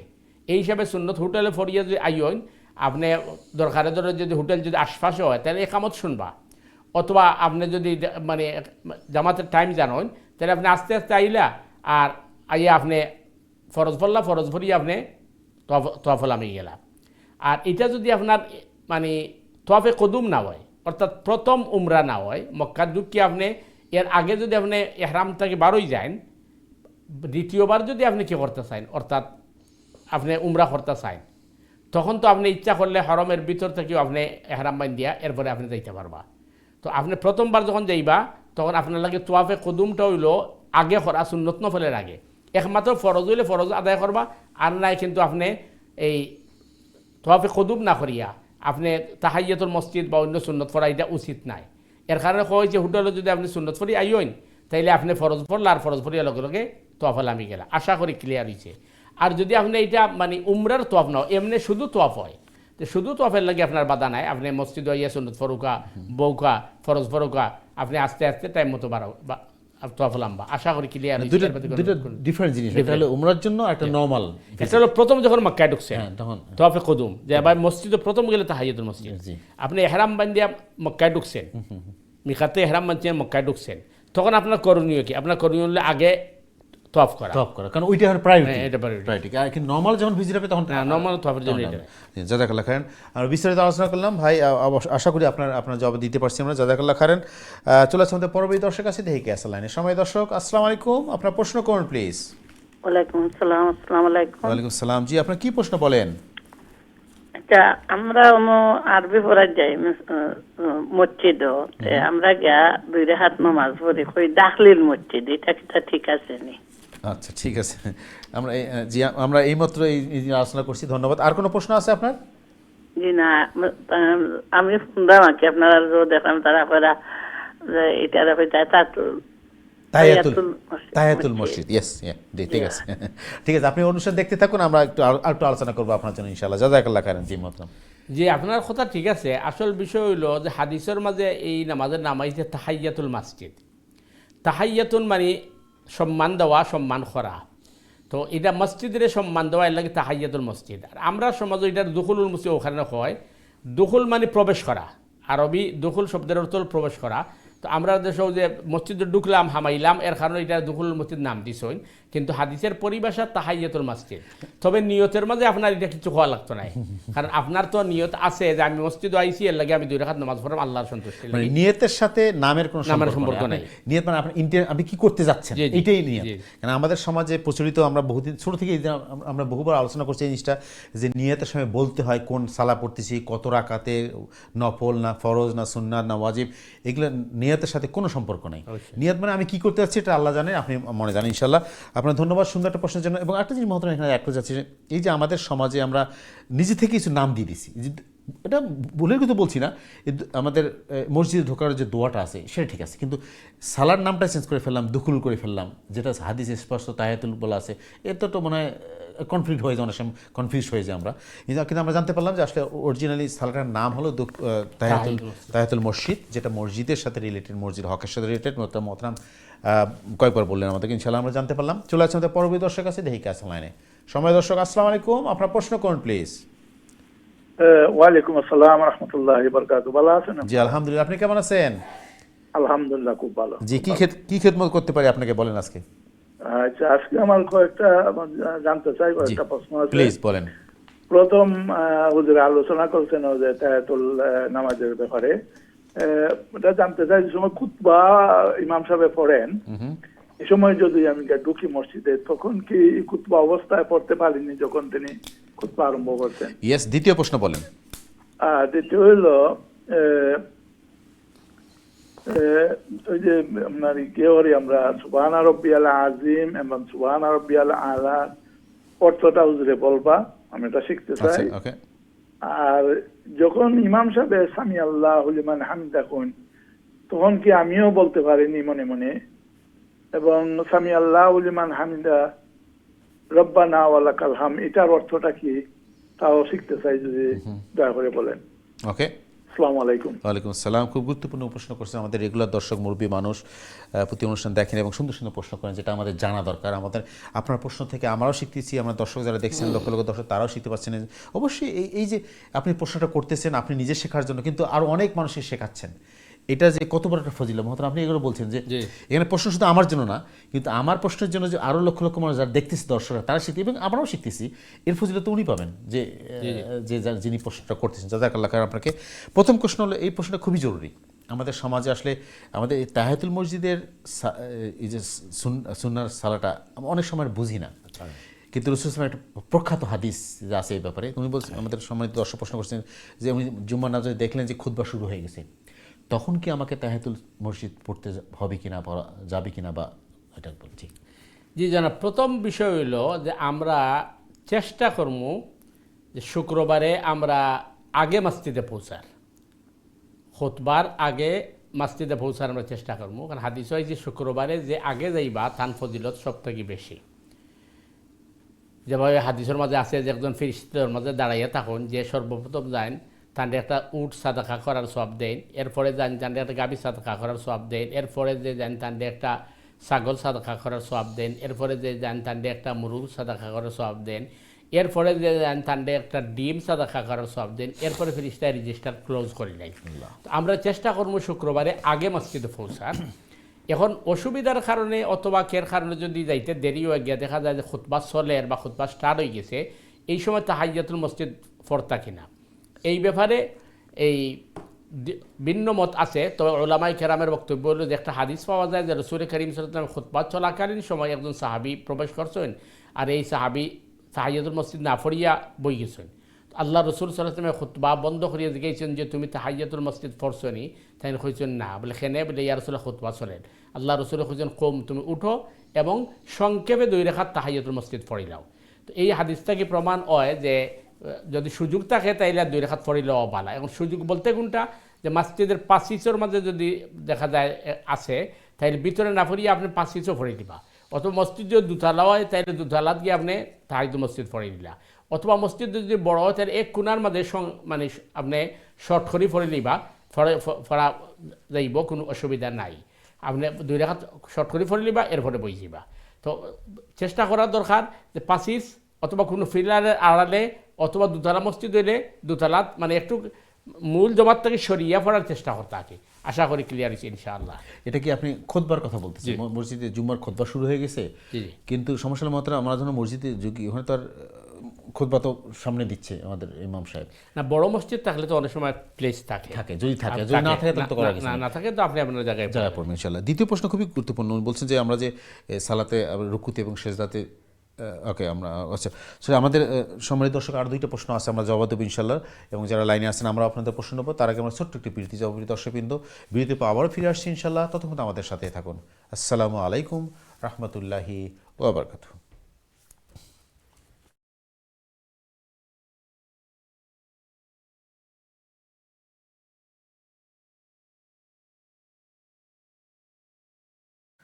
আসসালামু আলাইকুম রহমতুল্লাহি ওবরকাতুহু। দিন টিভির সময় দর্শকবৃন্দ, বিরতির পরে আবার আপনাদের স্বাগত জানাচ্ছি আপনাদের প্রিয় অনুষ্ঠান দিনী সমাধানে।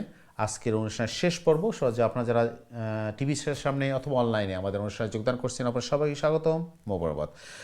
আমাদের অনুষ্ঠানে উপস্থিত রয়েছেন আমাদের প্রিয় মেহমান, আমাদের নিয়মিত মেহমান ইমামান খতিব মহতারাম মুফতি হাসান নুই চৌই সাহেব। আজকের গুরুত্বপূর্ণ আলোচনায় আপনাদের প্রশ্নের জবাব দেওয়ার জন্য আপনারা প্রশ্ন করতে চান, দয়া করে প্রশ্ন করবেন সরাসরি লাইনে। টিভি স্ক্রিনে আপনার অনুষ্ঠান নাম্বার দেখতে পাচ্ছেন, অথবা যারা ইমেল করতে চান ইমেল করবেন সংক্ষিপ্ত আকারে দিনী সমাধান gmail.com-এ। মহতারাম আমরা দর্শক প্রশ্নে যাব, তার আগে আমাদের বিরতির আগে আমাদের সম্মানিত মুরব্বী প্রশ্ন করছেন তিনটা। একটা দ্বিতীয় প্রশ্ন ছিল আমরা যে রুকুতে এবং সেজদাতে যে তাসবিহ পড়ি সুবহানাল্লাহ আজিম বা সুবহানাল্লাহ আলা, এর অর্থটা জানতে চাচ্ছেন উনি। জি জনাব, আসলে বিষয়টা হইল সুবহান শব্দের অর্থ কি। আমরা স্বভাবত বলি যে সুবহান আল্লাহ অর্থ আল্লাহ পাক।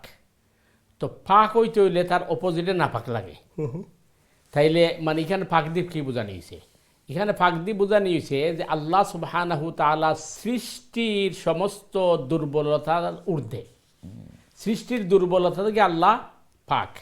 যেটা আমরা আগের এক বোনে প্রশ্ন করছিলাম, ইলা প্রশ্ন হইতে পারে যে আল্লাহর আগে কিতা আসলা, আল্লাহ কিলা সৃষ্টি হইলা, এই যে মানে ধ্যান ধারণা এগুলারও ঊর্ধ্বে আল্লাহ সুবহানাহু তাআলা। এটার যে জিনিসের কল্পনা আমরা লাগে অসম্ভব, এটা আল্লাহর লাগে ইজি। এই হলো সুবহান। সুবহান তো সৃষ্টির সমস্ত দুর্বলতার ঊর্ধ্বে যে জাত, এই জাতটা কয় সুবহান। এবং আল্লাহ সুবহানাহু তাআলার যত কোয়ালিটিজ নেম আছে এর মধ্যে সবচেয়ে পাওয়ারফুল নাম হইল সুবহান, আর একটা হইল রব। এই দুইটা সবচেয়ে পাওয়ারফুল। এর লাগি দেখবা যে নামাজের মধ্যে বা জিকিরের মধ্যে এই দুই আল্লাহর নাম বেশি হয়, সুবহান আল্লাহ অথবা রব্বিল আলামিন, রব্বিয়াল আলা। 2 নম্বর হইল যে সুবহান রব্বিয়াল আজিম, অর্থ হইল সুবহান হে মহান জাত, রব্বি হে আমার রব, আজিম তুমি সবথেকে বড়, সবথেকে মহান। এরপরে আমরা সিজদাত গিয়া হই সুবহান রব্বিয়াল আলা, একই অর্থ যে হে মহান সত্তা, হে আমার রব তুমি সবার উপরে, আলা মানে উপরে। তো সুবহান রব্বিয়াল আলা তুমি সবের উপরে, সুবহান রব্বিয়াল আজিম তুমি সবথেকে বড়, সবথেকে মহৎ এবং সবথেকে মহান। এরপরে আপনি যেটা জানতে চাইছেন যে সামি আল্লাহু লিমান হামিদা অর্থ কিতা। সামি আল্লাহু লিমান হামিদা অর্থ হইল যে আল্লাহ শুনছেন তোমরা যে তার প্রশংসা করছো। সামি আল্লাহ শুনেছেন আল্লাহ সুবহানাহু তাআলা, হামিদা লিমান হামিদা তোমরা তার যে প্রশংসা করছো। অর্থাৎ নামাজের ভিতরে যে কথাগুলো আমরা কইরাম সাথে সাথে আল্লাহ এটার জবাব দেন। রব্বানা লাকাল হামদ অথবা রব্বানা ওয়ালাকাল হামদ। রব্বানা হে আমার রব, হে আমার মালিক, হে আল্লাহ, হে আমার দাদা, লাকাল হামদ সমস্ত প্রশংসা তোমারই জন্য। ইনি জানতে চাচ্ছেন যে আসলে আমরা জামাতে যখন আমাদের ইমাম সাহেব সামি আল্লাহ লিমান হামিদা বলে, আমাদেরকে সামি আল্লাহ বলতে হবে না রাব্বানা লাকাল হামদ বলতে হবে? যে ইমাম সাহেব যখন কইবা সামি আল্লাহ লিমান হামিদা, তখন আমরা রে সামি আল্লাহ লিমান হামিদা খোয়া লাগবো নি। আপনি দুইটা বর্ণনা পাওয়া যায়, আপনি সামি আল্লাহ লিমান হামিদা এরপরে রব্বানা লাকাল হামদ দুইটা হইতে পারবা। কিন্তু এতটুকু সময় যদি থাকে, আর না শুধু রব্বানা লাকাল হামদ হইলেও এনাফ ওই যাব। কিন্তু আপনি যদি সাথে সামি আল্লাহ লিমান হামিদা হন তাতেও কোনো অসুবিধা নাই। দুইটার ব্যাপারে হাদিসে বর্ণনা আছে যে আপনি সামি আল্লাহ লিমান হামিদা রব্বানা লাকাল হামদ দুইটা হইতে পারবা, আর একটা হইলেও এনাফ। মানে দুইটা বলা যাবে, একটা বলা যাবে। প্রথম একটা আপনি আমাদের সময় দর্শকের এই যে আমাদের তাসবির সাথে সুবহানা যে কথা বলছেন, আমাদের যে মিরাজের যে আয়াত, সেখানে তো আল্লাহ সুবহানা শুরু করছেন। এটা কোনো তাৎপর্য বা কোনো এর মধ্যে কোনো ব্যাখ্যা আছে কেন আল্লাহ এই মানে যে সায়েন্টিফিক জিনিসগুলো, মানে যেগুলো মানুষের কল্পনার বাইরে বা আমাদের চিন্তার বাইরে, যেটা গভীর বিষয়, সেখানে সুবহানাল্লাহ দিয়ে শুরু করছে? এই জন্য সুবহানাল্লাহ শুরু করছেন যে তোমরা যেটা কল্পনা করতে পারো না সেটা আল্লাহর জন্য সহজ। সুতরাং সামনে যেটা শুনবে, যে ঘটনা আসবে, এটা তোমাদের জন্য অসম্ভব হলে তোমরা মানে এটা দূরে থাকো না, তোমরা বিশ্বাস করো, কিন্তু এটা আল্লাহর জন্য সহজ। এই জন্য সুবহানাল্লাহ শুরু, মানে এইখানে আল্লাহর নামের মাহাত্ম্য অবশ্যই। জাযাকাল্লাহ খাইর। যদি সময় থাকে আরেকটু বিস্তার আলোচনা করবো, তার আগে চলে যাচ্ছে আমাদের সময় দর্শক আছে, দেখি কে আছে লাইনে। সময় দর্শক আসসালামু আলাইকুম, আপনার প্রশ্ন করুন প্লিজ। ওয়ালাইকুম আসসালাম ওয়া রাহমাতুল্লাহ। জি, আপনার প্রশ্ন বলেন। আমার প্রশ্ন, একজন গরিব, তাই রেগুলার তানোর ঔষধ খাওয়া লাগে আর কি। তানোর বাচ্চা হাচ্চা কাম করই না, চলই নাকি। তানরে তানোর হাবিনের 1.5 কেয়ার জমিন আছে, এই মানুষের যাকাত দেওয়া উচিত হইব নি? আচ্ছা, বুঝতে পারছি। আচ্ছা, ঠিক আছে, বুঝতে পারছি আমরা। আর আমি আরেকজন গরিবের 40,000 টাকা কিস্তি আনছিল, কিস্তি তো এটা লগে তো একটা ইন্টারেস্ট থাকে, তে আমিও ইন্টারেস্ট সহ আমি জাকাতের পয়সা দিয়ে তানোর ঋণটা আমি পরিশোধ হইয়া দিলাইছিলাম। এটা আমার মনে আমি চিন্তা করলাম যে এটার লাগে তো ইন্টারেস্ট থাকে, তে আমি জানি ইন্টারেস্ট সহ ঋণ পরিশোধ হইয়া দিলাম, এটা আমার ঠিক হয়েছে নি? এর লাগে আপনারা ওকে, বুঝতে পারছেন, প্রশ্ন ক্লিয়ার, খুবই সুন্দর প্রশ্ন করছেন, জাযাকাল্লাহ খাইরান। আর কোনো প্রশ্ন আছে আপনার? জি না। ওকে, থ্যাংক ইউ। জি, আপনি টিভিতে, ওয়ালাইকুম সালাম, টিভিতে অনুষ্ঠান দেখতে থাকুন। যে প্রথম প্রশ্ন যে উনি গরিব মানুষ, তার দেড় জায়গা আছে। জি, আসল বিষয় হইল জাকাতের মাস আলা যেটা, এটা আমরা বোঝার দরকার। জাকাতের মাস আলা হইল যারার উপরে জাকাত ফরজ নাই এরা জাকাত দেওয়া যায়। এক্সাম্পল হিসাবে একজন মানুষে মাসে বাংলাদেশে 10,000 টাকা ইনকাম করে, 10,000 টাকা তার ফ্যামিলি চলে যায়। কিন্তু হঠাৎ কোনো সমস্যা আইল, যেমন তার মেয়ে বিয়া দিত, অথবা তার কোনো চিকিৎসার দরকার, অথবা তার ঋণ হয়ে গেছে, এইগুলার লাগে তার হতে 1,00,000-2 লাখ টাকা দরকার। তো এই হিসাবে এই মানুষের জাকাত দিতে পারবা, কোনো অসুবিধা নাই। যার উপরে জাকাত ফরজ নাই তার জাকাত দেওয়া যায়। মানে যে মানুষটা, মহতারাম জি একটু ক্লিয়ার করে শুনুন দর্শকবৃন্দ, যে মানুষটা নিজে জাকাত দেওয়ার উপযুক্ত না সে জাকাত খাইতে পারে, সে জাকাত নিতে পারবে যদি প্রয়োজন হয়। তবে বিষয় হলো যার নিড বেশি তার প্রায়োরিটি বেশি, এটা একটা কথা। এটা হলো মাসআলা। যদি দেখা যায় যে আরো কোনো গরিব আছে তার চেয়ে আরো খারাপ অবস্থা, তারে অগ্রাধিকার দেওয়া দরকার। 2 নম্বর বিষয় যেটা আপনি কইছেন যে কিস্তির টাকা আনছিলা বিচারা, তো কিস্তির মধ্যে সাধারণত সুদ থাকে বা ইন্টারেস্ট থাকে, এটা অনেকটা হারাম লেনদেন থাকে। তো এই ঋণ আপনি পরিশোধ করিয়া দিছেন, এটার লাগি আপনি গুণাগার হইবানি, সরি আপনি অবশ্যই গুণাগার হইতে না, কারণ আপনি একজনের ঋণ মুক্ত করিয়া দিছেন। কিন্তু যে বিচারায় আপনার কিস্তির টাকা আনছিলা এটার লাগে টান দেয়। 2 নম্বর হইল এটাও তো হইতে পারে যে একজন মানুষ বিপদে পড়ছে, উপায় ছিল না। কারণ অনেক সময় আমরা সমাজে এলাকান যে তার ঘর বাত নাই, অথবা তার মানে চলার মতো ব্যবস্থা নাই, গেছে যার গেছে জালিম হয়েছে যে তুমি 2,000 টাকা নিবাই, দিবার সময় 5,000 দিবাই, বাধ্য ইয়া করছে, এটা আল্লাহু আলাম। তবে আপনার উচিত হইব যারা দিচ্ছেন তাই তো অবশ্যই আপনার আত্মীয় বা পরিচিত, আপনি তারা নসিহত করা, উপদেশ করা যে ভবিষ্যতে এই কাজের মধ্যে তোমরা জড়িত হইও না। কারণ এই হারাম কাজ যদি তুমি লিপ্ত হও তাইলে তোমার আমরা সাহায্য করতাম পারতাম নাই। যেটারে কোরআনের পরিভাষা হচ্ছে মুআল্লাফাতে কুলুবিহিম, যে অন্তরের আগ্রহ যারার প্রতি বাসে। যেমন মনে করুক আপনার আশপাশের মাঝে কোনো অন্য ধর্মের মানুষ আছে, অসহায় মানুষ আছে, গরিব মানুষ আছে, তারে দান খয়রাত করলে, অথবা তারা জাকাতের পয়সা দিলে, অথবা তারে যদি সহযোগিতা করেন, তাহলে আশা করা যায় এই মানুষ শেষ পর্যন্ত হক গ্রহণ করে লিব। এটার হয় মুআল্লাফাতে কুলুব। তো সুতরাং এই হিসাবে আপনি উপদেশ করবা যে তুমি যেটা করছো এটা ভুল করছো, ভবিষ্যতে এটা করিও না। তো আশা করা যায় ইনশাআল্লাহ আল্লাহ আপনার এটার লাগি কোনো আল্লাহর দায়ী করতে না, এখানে আপনি তাদের ঋণ মুক্ত করার চেষ্টা করছেন জাকাত দিয়া। আল্লাহ আমরা ভালো ভালো কাজ করার তৌফিক দান করুন। খুবই গুরুত্বপূর্ণ একটি জিনিস জানলাম যে জাকাতের মাধ্যমে আমরা যদি গরিবদের সহযোগিতা করি, বিশাল একটা জিনিস। এবং এটা তো বহুবার আমরা আলোচনা করছি যে দান খয়রাত করা, এবং এটা থেকে আমাদের নিজেদের বালা মুসিবত দূর হয়। আল্লাহ, এটা বিশাল একটা জিনিস, খুবই ভালো জিনিস। ধন্যবাদ আপনাকে যাচ্ছি। সুপ্রিয় দর্শক, আপনি প্রশ্ন করছেন এই জন্য জাযাকাল্লাহ খাইরান। মহতারাম, আমরা একটু আমাদের আলোচনা অনুষ্ঠান, খুব বেশি সময় আমাদের নাই। আলোচনা আমরা যেটা শুরু করতে চাচ্ছিলাম আমরা শুরুই করতে পারিনি, সেটা হলো যে আপনি শুরুতে বলছিলেন যে খুব গুরুত্বপূর্ণ একটা মেসেজ নিয়ে আসছেন যে ইসলামী যে কমপ্লিট করা হবে, কিন্তু আমাদের সমাজে আমরা এটা বুঝি না। আমরা পার্ট টাইম মুসলিম হতে চাই, সিজনাল মুসলিম হতে, এবং আমাদের ইবাদতের মধ্যে আনুষ্ঠানিকতা বেশি চলে আসছে। আমরা সত্যিকার অর্থে কোনো বেশি একটা কারণে খুব বেশি ফোকাস হয়ে যাই, আবার অফ হয়ে যায়, মানে অন অফ চলে। এটার ব্যাপারে আপনি কি বলতে চাচ্ছেন? জি দেখেন, প্রথম বিষয় হচ্ছে যে সিজনাল ইবাদত এটা ইসলামের মধ্যে নাই, এবং এটার নাই তো নাই, এটার ক্ষতির সাইড বেশি। যেমন যারা সিজনাল ইবাদত করবে এটা অনেক শিরক যায়। যেমন একজন মানুষ সারা মানে 5 ওয়াক্ত নামাজ আদায় করে না, শুধু শুক্রবারে নামাজে যায়। কী জন্য যায়? সমাজের মধ্যে ভালো মানুষ থাকার জন্য, অথবা তার ফ্যামিলি তাকে বলতে যে সারা সপ্তাহ নামাজ পড়লে না, শুক্রবারে যদি না পড়ো তাহলে হয় কীভাবে? তাহলে সে গেছে এই কারণে, এটা একটা শিরকের মধ্যে পড়ে। নাম্বার 2 হচ্ছে সিজনাল ইবাদতের আরেকটা ক্ষতির দিক হচ্ছে যে মনে করেন আমাদের দেশের বিশাল বিশাল জানাজা হয়, রাজনৈতিক জানাজা হয়, অথবা বিয়ার অনুষ্ঠানের মানে সময় নামাজ হয়। ওই সময় কিন্তু এরা নিয়মিত নামাজি নেয় বা আসলে নামাজ পড়ে না। ওই সময় সে বিপদ পড়ে, মানুষ লোক যেরকম নামাজে দাঁড়ায়, অনেক সময় অজু থাকে না, তার অজুর দরকার পড়ে না, কারণ সে তো আল্লাহর জন্য করছে, অভ্যস্ত না, আল্লাহর জন্য করছে না। তো এই সমস্ত বিষয় মানে আপনি সিজনাল ইবাদতের বানাই দিলে এটার মধ্যে কি থাকবে না, কোনো ধরনের মানে লাভ তো হবেই না, এবং ক্ষতির সাইড বেশি থাকে।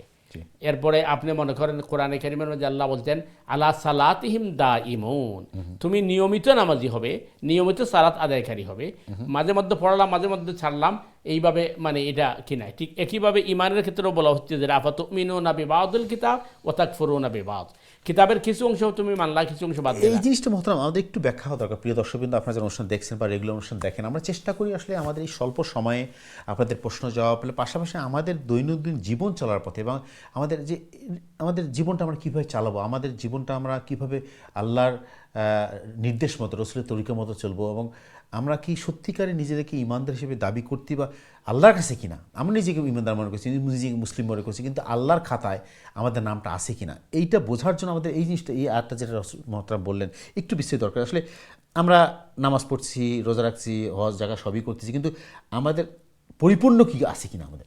আপনি বহু বলছেন নামাজ রোজা হজ জায়গা অবশ্যই এটা আমাদের প্রাতিষ্ঠানিক অপরাধ, এটা ছাড়া তো প্রশ্নই ওঠে না, কিন্তু ইজ দিস অল, এটা কি মানে পরিপূর্ণ কিনা, ইজ ইট কমপ্লিট আমাদের মানে ইসলাম কিনা, এইটা এইটাই তো মনে করেন যে আগের যে উম্মত ছিল তাদের বাদ অভ্যাস এটি ছিল, তারা যখন মনে করেন সমাজে চলাফেরা করত, তো সমাজের মধ্যে যারা দুর্বল এবং অসহায়, ওরা যদি কোনো অন্যায় করত তখন তাদের উপর কিন্তু কঠোর আইন এবং তাদের তাওরাতের আইন তারা প্রয়োগ করতো, বুঝছেন, বেশি করতো বলতে মনে করেন একজন মানুষ দুর্বল মানুষ হয়তো কোনো সবল গোষ্ঠীর কাউকে হত্যা করে ফেলেছে, তখন কোরআনের বা তাওরাতের আইন ছিল যে ওই হত্যার বদলা হত্যা হবে। তখন তারা করতো কি, ওই গোত্রের মধ্যে যাইয়া ওই গোত্রের মনে করেন সুন্দরী মহিলা আছে তাকে দাসী বানিয়ে নিয়ে আসতো, একজনের বদলা 5 জনকে তারা কেউ হত্যা করত। আর তাদের যদি কেউ এটা করতো তখন তারা বলতো না কিতাব বলছে একটি তাদেরটা। তো এইটাকে কোরআন বলছে যে আফাতুমিনুনা বিবাদিল কিতাব ওয়া তাকফুরুনা বিবাদ, তুমি কিতাবের অংশটা তোমার সুবিধা মতো ব্যবহার করবে, আর তোমার যেখানে সুবিধা নেই তুমি ছেড়ে দিবে, এটা কিন্তু গ্রহণযোগ্য নয়, এবং এটার পরিণতি হবে দুনিয়া তোমার জন্য লাঞ্ছনা বঞ্চনা এবং আখিরাতে কঠোর শাস্তি। এই জন্য আমাদেরকে মানে আমাদের সমাজে এটা আছে, কিন্তু আপনি দেখবেন যে মসজিদে আসলে অনেক সময় আমি পুরা মুসল্লি, কিন্তু বিয়ে শাদিতে গেলে আমি বলি ও সবখানে ইসলাম চলবে না, বুঝছেন, কারণ সমাজে চলতে বা এই জেনারেশনটা মানবে না। তো এই যে এক্সকিউজগুলো আমি তৈরি করি, তাহলে বোঝা গেল মানে ধর্মটারে আমার মত মতো আমি পরিচালনা করছি, নিজের সুবিধা মতো, নিজের ইচ্ছা মতো, যেখানে যেটা খাপ খায় কি, মানে আপনি যেটা বললেন যে পার্ট টাইম হওয়া বা সিজনাল হওয়া, বা কিছু মানলাম না, যেখানে আমার সুবিধা আমার স্বার্থ আছে সেটা মানলাম, বা যেখানে দরকার নাই বা আমার অসুবিধা মানলে একটু ক্ষতি হচ্ছে সেটা মানতেছি না। অবশ্যই। তো এই বিষয়টা সবচেয়ে বড় জিনিস আর কি দেখতে হবে যে আমাদের, যেমন মনে করেন আপনি ওই ইমানের যে বিষয়টা, ইমানের বিষয়টা কিন্তু খুবই জটিল। আপনি দেখছেন নি জানে বাংলাদেশে একটা ঘটনা ঘটছে যে সম্ভবত ময়মনসিংহের দিকে, যে একজন মানে অন্য ধর্মের মানুষ রসুল করিম সাল্লাল্লাহু আলাইহি ওয়াসাল্লামকে নিয়ে কটূক্তি বা কিছু করছে, এরপরে দেখা যাচ্ছে যে তাকে মারধর করা হচ্ছে এবং তার বডিটার আগুন দিয়ে পোড়াই দেওয়া হচ্ছে। এই যে মানে আপনার অমানবিক কাজ, এটা তো ইসলাম শিখায় নাই, কিন্তু এটা করা হচ্ছে ইসলামের নামে। যে না, এটা কেন হচ্ছে এটা বুঝতে হবে। তার কারণ হচ্ছে প্রথম এখানে কিন্তু আবার দুটি দল তৈরি হয়ে গেছে। একদল তথাকথিত সুশীল বলতেছে যে রসুলকে গালি দিলে রসুলের তো আসে যায় না, তুমিও কি হবে কি জন্য। তো প্রশ্ন হলো রসুলকে গালি দিলে যদি তোমার কিছু যায় আসে না, তো তোমার বাপের গালি দিলে তুমি গরম হোক কি জন্য। নাম্বার 2 হচ্ছে যে আইন হাতে তুলে নেওয়া, এটা ইসলামে শেখায় নাই, কিন্তু আইন কোন সময় মানুষের হাতে তুলে নেয় তখনই নেয়। বাংলাদেশে বা দুনিয়ার সব জায়গায় এটা আছে, রাষ্ট্রের দ্রোহী যারা হয় তাদেরকে কিন্তু ফাঁসি দেওয়া, হত্যা করা হয়। একজন মুমিনের কাছে রাষ্ট্রের গুরুত্ব বেশি না আল্লাহ রসুলের গুরুত্ব বেশি? কেউ যদি বলে যে আমার কাছে রাষ্ট্রের গুরুত্ব বেশি, তার সাথে আমাদের কথা নেই। আর সে যদি বলে যে হ্যাঁ আল্লাহ রসুলের গুরুত্ব বেশি, তখন তো এই রাষ্ট্রে মানে আপনার ওই আল্লাহদ্রোহী বা ধর্মদ্রোহীর বিরুদ্ধে কোনো আইন নাই। কেন? যে আইন থাকতো তাইলে মব হতো না? তাহলে এটার জন্য রাষ্ট্র দায়ী। এই রাষ্ট্রে শৃঙ্খলা রক্ষা করে নাই। রাষ্ট্র যদি শৃঙ্খলা রক্ষা করতো তাহলে এই ঘটনা হতো না। আপনি আরেকটা দিন লক্ষ্য করে দেখবেন যে একটার পিছনে আরেকটার লিঙ্ক থাকে। 2 দিন আগে কিন্তু একদিন আগে ওই আপনার শরীফ উসমান হাদির ঘটনা ঘটছে, পরের দিন ময়মনসিংহীটা করছে। এর অর্থ কি? এটা একটারে অন্যদিকে ডাইভার্ট করার জন্য কুচক্রী মহল এগুলো করে। তো এই সবগুলোর জন্য কিন্তু এই রাষ্ট্র দায়ী। রাষ্ট্র এগুলো কন্ট্রোল করছে আর কেন? কারণ এগুলো রাষ্ট্রের জন্য ফরজ ছিল। কারণ আল্লাহ রসুলের বিরুদ্ধে কথা বলবে, অথবা যে কোনো ধর্ম, ধরেন আপনি হিন্দু ধর্মই, তারা ধর্মীয় উৎসব আছে, ওইটার বিরুদ্ধে যদি কেউ কথা বলে, মন্দিরে যদি কেউ আঘাত করে অথবা কেউ তার ধর্মীয় অনুষ্ঠানে আঘাত করে, তাইলে এটা মারাত্মক অন্যায়। রাষ্ট্রের দায়িত্ব, সেটা রাষ্ট্রের দায়িত্ব এটা। তো রাষ্ট্র ইসলাম এটা বলে তো, অবশ্যই কোনো ধর্মের বিরুদ্ধে কিছু বলতে অবশ্যই। তো পারবে না। রাষ্ট্র যদি এগুলো কন্ট্রোল করতো তাহলে মব তৈরি হতো না। তো এই জন্য এটা আমাদের রাষ্ট্রের মানে ব্যর্থতা, এবং রাষ্ট্র এগুলা নিয়ে মানে কি করছে না, তারা চায় এই ধরনের মব তৈরি হোক আর এই রাজনৈতিক স্বার্থ হাসিল করা হোক। তো এই জন্য আমাদেরকে ইমানের বিষয়ে আমাদেরকে বুঝতে হবে যে ইমানের যে ক্যাটাগরিগুলো দিছে, যেটা আপনি বলছেন যে দেখেন সৈয়দনা ওমর ফারুক রাদিয়াল্লাহু তাআলা আনহু খলিফাতুল মুসলিমিন হিসাবে তিনি ওই মসজিদুল আকসা বিজয় করেছিলেন রক্তপাতবিহীন, তার হাতে চাবি হস্তান্তর করা হয়েছে। চাবি যখন দিছে তখন কিন্তু ওই সময় ওই খ্রিস্ট ধর্মের দখলে ছিল মসজিদুল আকসা। তারা দেওয়ার সময় কথা বলছে যে ইহুদিরা যেন এই জায়গায় প্রবেশ করতে না পারে, কিন্তু উমর ফারুক বলছেন না, সবের আবাদতের করার সুযোগ আছে, তারা ইবাদত করবে, তাদেরকে সুযোগ দেওয়া হবে। এটি হচ্ছে ইসলামের শিক্ষা, যে আপনি ওই সমন্বয় তৈরি করতে হবে এবং কোনো ধরনের বৈষম্য অবস্থান থাকতে হবে, যেখানে ইসলামে যেটা দিচ্ছে। কারণ মসজিদুল আকসা আর মসজিদুল হারাম সমান নাই, মক্কা মুকাররমা মদিনা মুনাওয়ারা এটা পৃথক জিনিস, এটা ইসলামের স্পেশাল জায়গা, এখানে ইসলামের আলাদা। মসজিদ আকসা তো সব ধর্মেরই একটা অবশ্যই একই অবস্থা। আপনি দেখেন আর লন্ডনে যত মসজিদ আছে সেখানে একজন যদি ভিন্ন ধর্মী মানুষ আসে তাকে আপনি বাধা দিতে পারেন না, তার আসার অধিকার আছে। মসজিদুল হারামে এটা ভিন্ন মাসলা। তো এই জিনিসগুলো আমাদের বুঝতে হবে, এবং ইসলামের যে আপনার বিশাল উদারতা বা ইসলামের যে সিস্টেম, এটা কিন্তু অত্যন্ত মানে মহৎ। কিন্তু এই উদারতাকে যদি আবার কেউ সদ্ব্যবহার করতে চায়, এই যে বললাম আমাদের দেশে তথাকথিত সুশীল আছে, সুযোগ পেলেই করে কি যে এইটারে অন্যভাবে ব্যাখ্যা দিয়া মানবতার কি পড়াইয়া এটারে চায় বিকৃত করতে। কারণ আপনাকে প্রত্যেকটা জিনিস মাপতে হবে যে আপনার কাছে ওই যে হাদিসটা আছে, লা ইউমিনু আহাদুকুম হাত্তা আকুন আহাব্বা ইলাইহি মিন ওয়ালিদিহি ওয়া ওয়ালাদিহি ওয়ান নাসি আজমাইন। কেউ ততক্ষণ পরিপূর্ণ মুমিন হতে পারবে না। এটা আমি জিজ্ঞেস করতে চাচ্ছিলাম যে আপনি যে আল্লাহ এবং আল্লাহ রাসূলকে যারা নিজের সবচেয়ে যদি ঘৃণা করে, স্থান না দেয় বা ভালো না বাসে, এবং কোরআন বলছে আন নাবিয়্যু আউলা বিল মুমিনিনা মিন আনফুসিহিম, যে নবী মুমিনদের কাছে তার প্রাণের চেয়েও কিন্তু অধিক প্রিয়, না সে পরিপূর্ণ মুমিন হতে পারবে। তো আমার বাপকে যদি গালি দেয় আমার এতটুক মানে কষ্ট হবে না যদি রাসূল করিম সাল্লাল্লাহু আলাইহি ওয়াসাল্লাম গালি দেয়। তো এই জন্য রাষ্ট্রের উচিত ছিল এই জন্য আইন প্রয়োগ করা, যাতে কেউ যেন মব তৈরি করতে না পারে, উশৃঙ্খলা তৈরি না করতে পারে। আর রাষ্ট্র যেগুলো উদাসীনতা করে তাহলে এগুলো হবে স্বাভাবিক। এখানে রাষ্ট্রের বিষয়ে একটা দায়িত্ব আছে অবশ্যই। এবং একটা জিনিস মোহতারাম, আমাদের সমাজে যে মুসলিম যে কমিউনিটি আছে বা মুসলিম যে লিডার আছে তাদেরও তো দায়িত্ব আছে অবশ্যই। যখন তারা ইসলামের নামে কিছু অন ইসলামিক কাজ হচ্ছে সেটাকে অবশ্যই রাষ্ট্র, আপনি যেটা বলছেন আমি এগ্রি করি আপনার সাথে, রাষ্ট্রের বিশাল দায়িত্ব আছে, প্রধান দায়িত্ব রাষ্ট্রের। কিন্তু যারা মুসলিম লিডার আছে বা মুসলিম কমিউনিটি আছে বা নিজেকে মুসলিমের প্রতিনিধিত্ব করেন যারা, তাদেরও দায়িত্ব আছে ইসলামের নামে যদি কেউ এই সুযোগটা না নিয়ে একটা অন ইসলামিক কাজ যেন না করে, এটা তাদেরও তো দায়িত্ব। এখানে একটা প্রবলেম আছে, আমি আপনাকে বলি, ওই যে পরিবেশ বা আপনার কি যে এনভায়রনমেন্ট, এটা কিন্তু খুবই জরুরি, গুরুত্বপূর্ণ। কারণ পরিবেশে কিন্তু অনেক সময় ভালো জিনিস নষ্ট করে দেয়। উদাহরণস্বরূপ আপনি দেখবেন হিথ্রো এয়ারপোর্ট যান যদি, তো হিথ্রো এয়ারপোর্টে যাওয়ার পরে ওই প্যাসেঞ্জাররা আপনার কিউ দাঁড়াইছে এবং ভদ্রভাবে তারা কিন্তু সার্ভিস নিচ্ছে। ওই একই ব্যক্তি ফ্লাইটে ওঠার পরে ফ্লাইটটা ঢাকায় পৌঁছার আগে, ওইটা ল্যান্ড করার আগেই দেখবেন তাড়াহুড়ো শুরু হয়ে গেছে। ওই ব্যক্তি তো একই ব্যক্তি, এটা সিস্টেম। আমাদের দেশে ইসলামপন্থী দল যেগুলো আমরা বলি, ওরাও অনেক সময় ওই যে আপনার ওই এনভায়রনমেন্টের কারণে বা পরিবেশের কারণে ওরাও কিন্তু ওই যে সুযোগের সন্ধানে স্রোতের দ্বারা চলে যায়। তো এটা একজন মানে মুমিনের লাগি বা ইসলামী দলের লাগি এটা উচিত নয়। ইসলামী দল তো তার মূল উদ্দেশ্য হচ্ছে আদর্শ শিক্ষা দেওয়া। ঠিক একইভাবে আমাদের দেশে যারা ওই লিডারশিপে আছেন, এরা যদি আদর্শ লিডার হতে হয়, নেতৃত্বে আসতে হয়, তাহলে তাকে কিন্তু ওই সুন্দর কী করতে হবে, সেবা দিতে হবে। কিন্তু আমরা ওই যে স্রোতের সাথে গা ভাসিয়ে দিলে কিন্তু হবে না। কিন্তু আমরা ওই পরিবেশের কারণে বা অনেক সময় দেখা দিই বা নিজের স্বার্থের কারণে আমরা এইগুলা বিকৃত করে ফেলি। খুব গুরুত্বপূর্ণ জিনিস আমরা জানলাম প্রিয় দর্শকবৃন্দ, যে আসলে আমাদের ইসলাম এত একটা এমন একটা জিনিস, একটা ধর্ম আসলে একটা ধর্ম না, Islam is complete code of life. আমরা যেটা বারবারই বলি এবং আমরা চেষ্টা করছি বলার জন্য, যদি আমরা আলোচনা শুরু করছি শেষ করতে পারিনি ইনশাল্লাহ, আমরা চেষ্টা করবো আগামীকালকে একটু বিস্তারিত আলোচনা করার জন্য যে ইসলামে যে কমপ্লিট করা কীভাবে, এবং আমরা একজন যারা মুসলিম দাবি করি আমরা ইমানদার মধ্যে আমাদের দায়িত্বটা কী, আমাদের কর্তব্যটা কী, আমরা কীভাবে নিজের জীবনটাকে চালালে আমরা এই ইসলামের মধ্যে পরিপূর্ণভাবে দাখিল হচ্ছে, যেটা আপনি বললেন যে মতো আমাদের দায়িত্ব। আমরা একটু কল নিয়ে আসি, আমাদের দর্শক লাইনে আছে ইনশাল্লাহ, দেখি কে আছে লাইনে। সময় দর্শক আসসালামু আলাইকুম, আপনার প্রশ্ন করুন প্লিজ। জি সময় দর্শক আসসালামু আলাইকুম। দর্শক আপনি শুনতে পাচ্ছেন?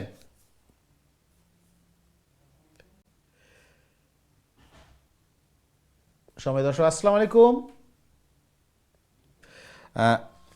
আমরা চলে যাচ্ছি আমাদের পরবর্তী দর্শকের কাছে, দেখি কে আছে লাইনে। সময় দর্শক আসসালামু আলাইকুম, আপনার প্রশ্ন করুন প্লিজ।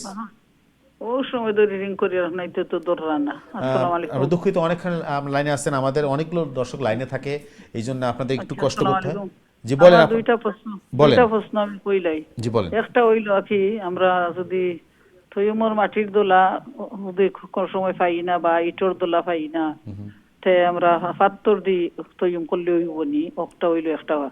আর একটা হইলো আমরা যে ফরজ নামাজ হোক আর অন্য নামাজ হোক, আমরা যে নামাজ ভুলি যাই ফাউরিলে মনে রাখতাম পারি না, যা মনতনে যায় কি সৈদ্যা কোটা দিলাম কিতা করলাম, সেগুলো ফরজ নামাজ সৈদ্যা দিলে হইব নি, বা সৈদ্যা দিলে সবসময় সৈদ্যা দি পড়িতাম নি না কিতা করতাম হাতা কইবা। বুঝছেন? জানতাম সাইয়ার। ঠিক আছে, ধন্যবাদ আপনাকে, ধন্যবাদ, অনেক কষ্ট করে লাইনে ছিলেন আপনি। জি আপনার টিভিতে অনুষ্ঠান দেখতে থাকেন ইনশাআল্লাহ, আমরা চেষ্টা করব প্রশ্নে যাওয়ার জন্য। আচ্ছা, আপনি তো আমার প্রশ্নটা কইলো আমি একবার যাইতাম ইন্টারনেট বেমারি দেখাত। জি ইনশাআল্লাহ, আপনি টিভিতে অনুষ্ঠান দেখতে থাকুন ইনশাআল্লাহ, জাযাকাল্লাহ খাইর। জি মতলব একটা হইলো আপনার ফাত্তর দিও। জি বুঝতে পারছি, আপনার প্রশ্ন বুঝতে পারছি, আপনি টিভিতে অনুষ্ঠান দেখতে থাকুন। আর একটা হইলো সৈদ্যা দিতাম পারমুনি ফরজ নামাজ হোক আর সার নামাজ হোক, যে আমরা বুঝি যাই আর মাইন্ড রাখতে পারি না। জি জি আমরা কিলা কিতা করতাম, আমরা তো কোনটা করার নাই, এগুলা আল্লাহর হুকুমের মাইন্ড তো রন না। আচ্ছা ঠিক আছে, আপনার প্রশ্ন বুঝতে পারছি মুরব্বি। জি আচ্ছা, তে আমার একটা তার জবাব খান দিলে আমি শুনি একবার যাইতাম এক বেমারি দেখা। আচ্ছা ঠিক আছে ইনশাআল্লাহ। জি জাযাকাল্লাহ খাইর। আসসালামু আলাইকুম। জি ফোন নম্বর হলো যে যদি আপনার কাছে তৈয়মুমের মাটি না থাকে তাইলে পাত্তর দিয়ে আপনি তৈয়মুম করতে পারবা, কোনো অসুবিধা নাই, কারণ পাত্তর এটাও কিন্তু মাটির হুকুমের মাঝে থাকে। 2 নম্বর হলো যদি পাত্তরও না থাকে তাইলে গড়ের ওয়াল যদি আপনার ইট সোলিংয়ের ওয়াল থাকে, সিমেন্ট থাকে, তাইলে ইটের মাঝে হাত মারিয়ে তৈয়মুম করতে পারবা। ওয়ালপেপার পারতা নাই, উডের মাঝে পারতা নাই, কিন্তু ইট সোলিং থাকে অথবা সিমেন্ট দিয়ে থাকে, তাইলে আপনার ইটার উপরে হাত দিয়া তৈয়মুম করতে পারবা আর পাত্তর দিয়া করতে পারবা।